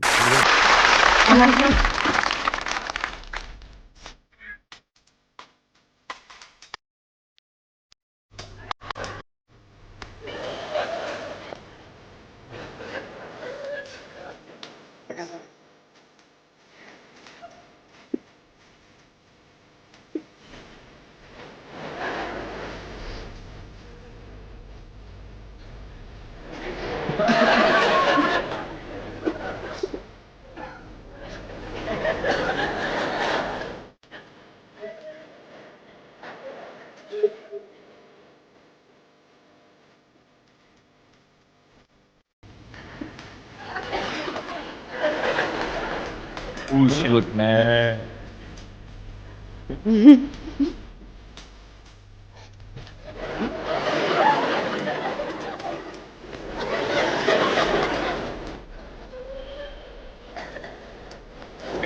No way. Is this?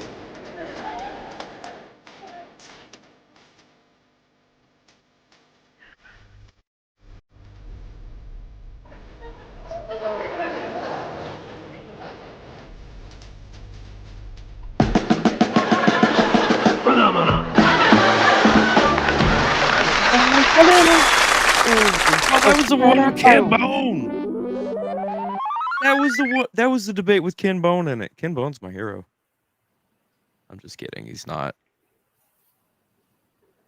Ken Bone was the kind of heavyset guy in the real tight red sweater there. He became like instantly famous from that debate just because of his appearance. Ken Bone. 24. President 24. Look him up. Ken Bone. Red sweater guy. I can't see anyone in a red sweater. That's okay. Logan, I can only where's your see- video? You got your video? Yeah.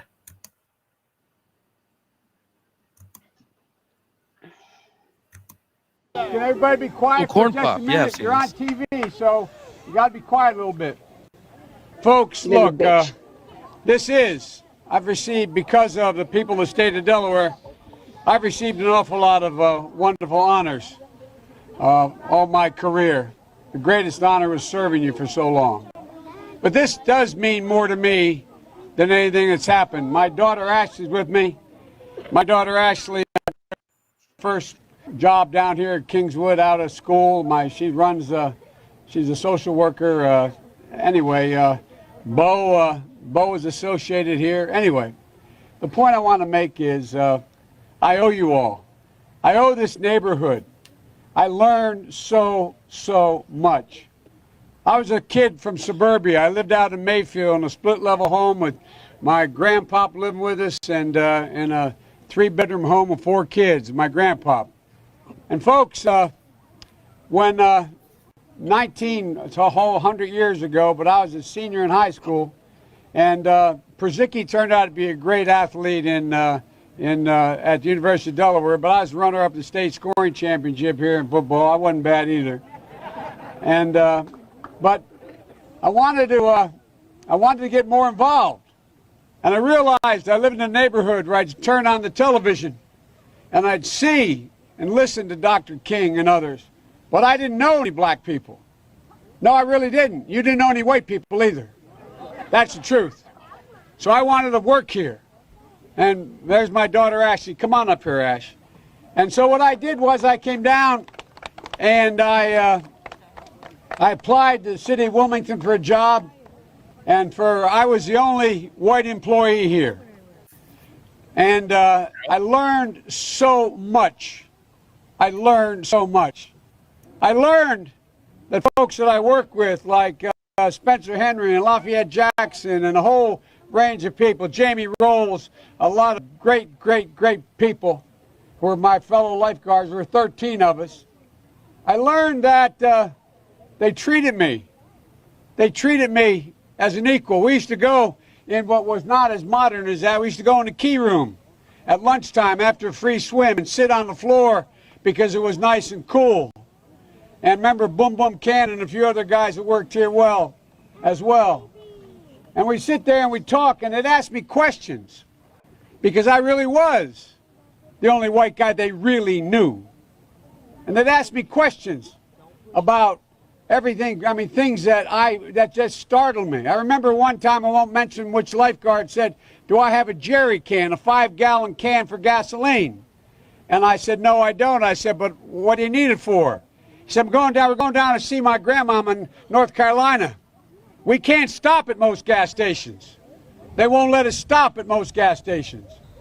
I learned a lot. And I learned that it makes a difference. This was the diving board area, and I was one of the guards, and there was a 3-meter board. And if you fell off sideways, you landed on the darn cement over there. And Corn Pop was a bad dude, and he ran a bunch of bad boys.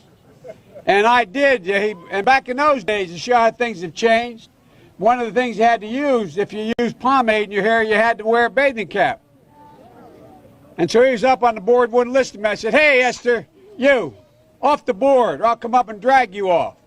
Well, he came off, and he said, "I'll meet you outside." My car, these were all public housing behind it.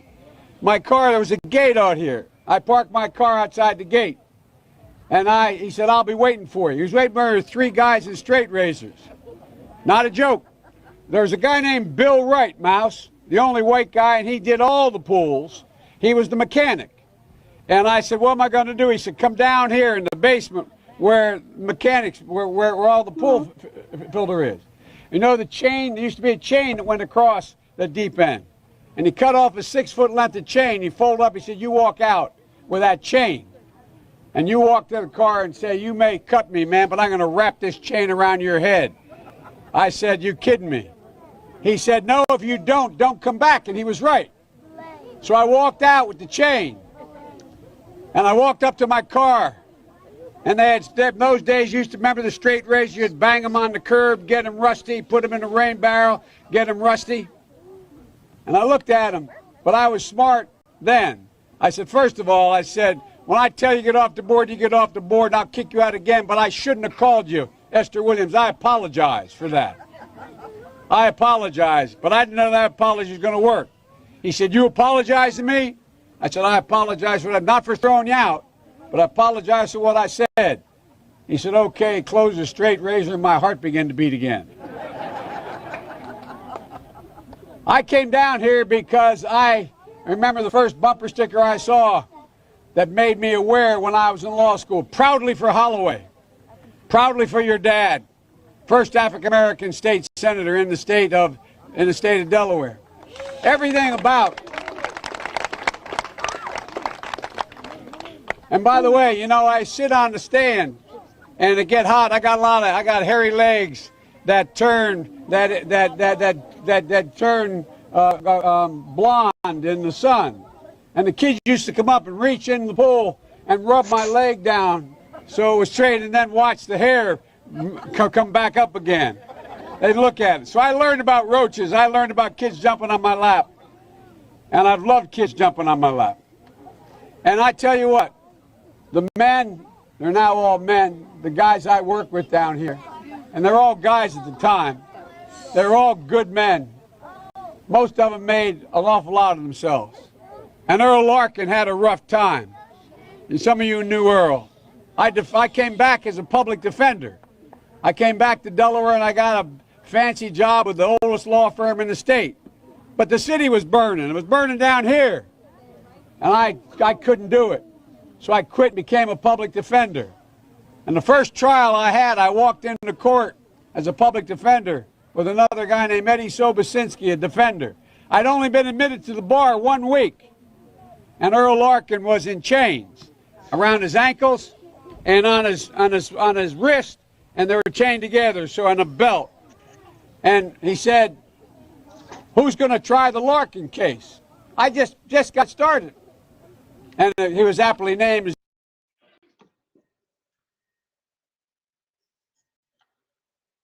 What did you thought of that?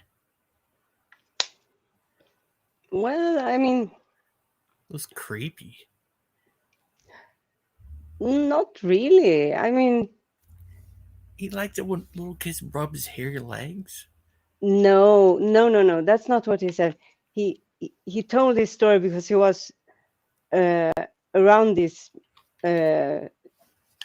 African American people who they didn't interact with each other back in those days because of segregation. He liked when little kids rub his hairy legs. No, but he didn't say that. He said they came up and like touched the hair on his legs because it was unusual for them. They weren't used to see people of his. They weren't used to be with white people, and white people weren't used to be with African Americans. What he said he liked was when the kids came and like jumped up and sat in his lap. And that's not weird. And then he likes them when they get on his lap. Yeah, that's not weird. I don't know. I seen where he touches little kids a lot on there and sniff their back. It's creepy. He's just a creepy guy. No. I mean, I didn't see anything weird with what he said. It wasn't like sexual or predatory in any way. Well, where'd Mark go? I don't know. He said he needed to take out his dog for a walk because she was whining and he was coming back after that. We've been on here for hours. You want to take a break? Yeah, for sure. Okay, for sure. Sorry about that. Talk to everyone later. Yes. Bye. Talk to you later. Bye.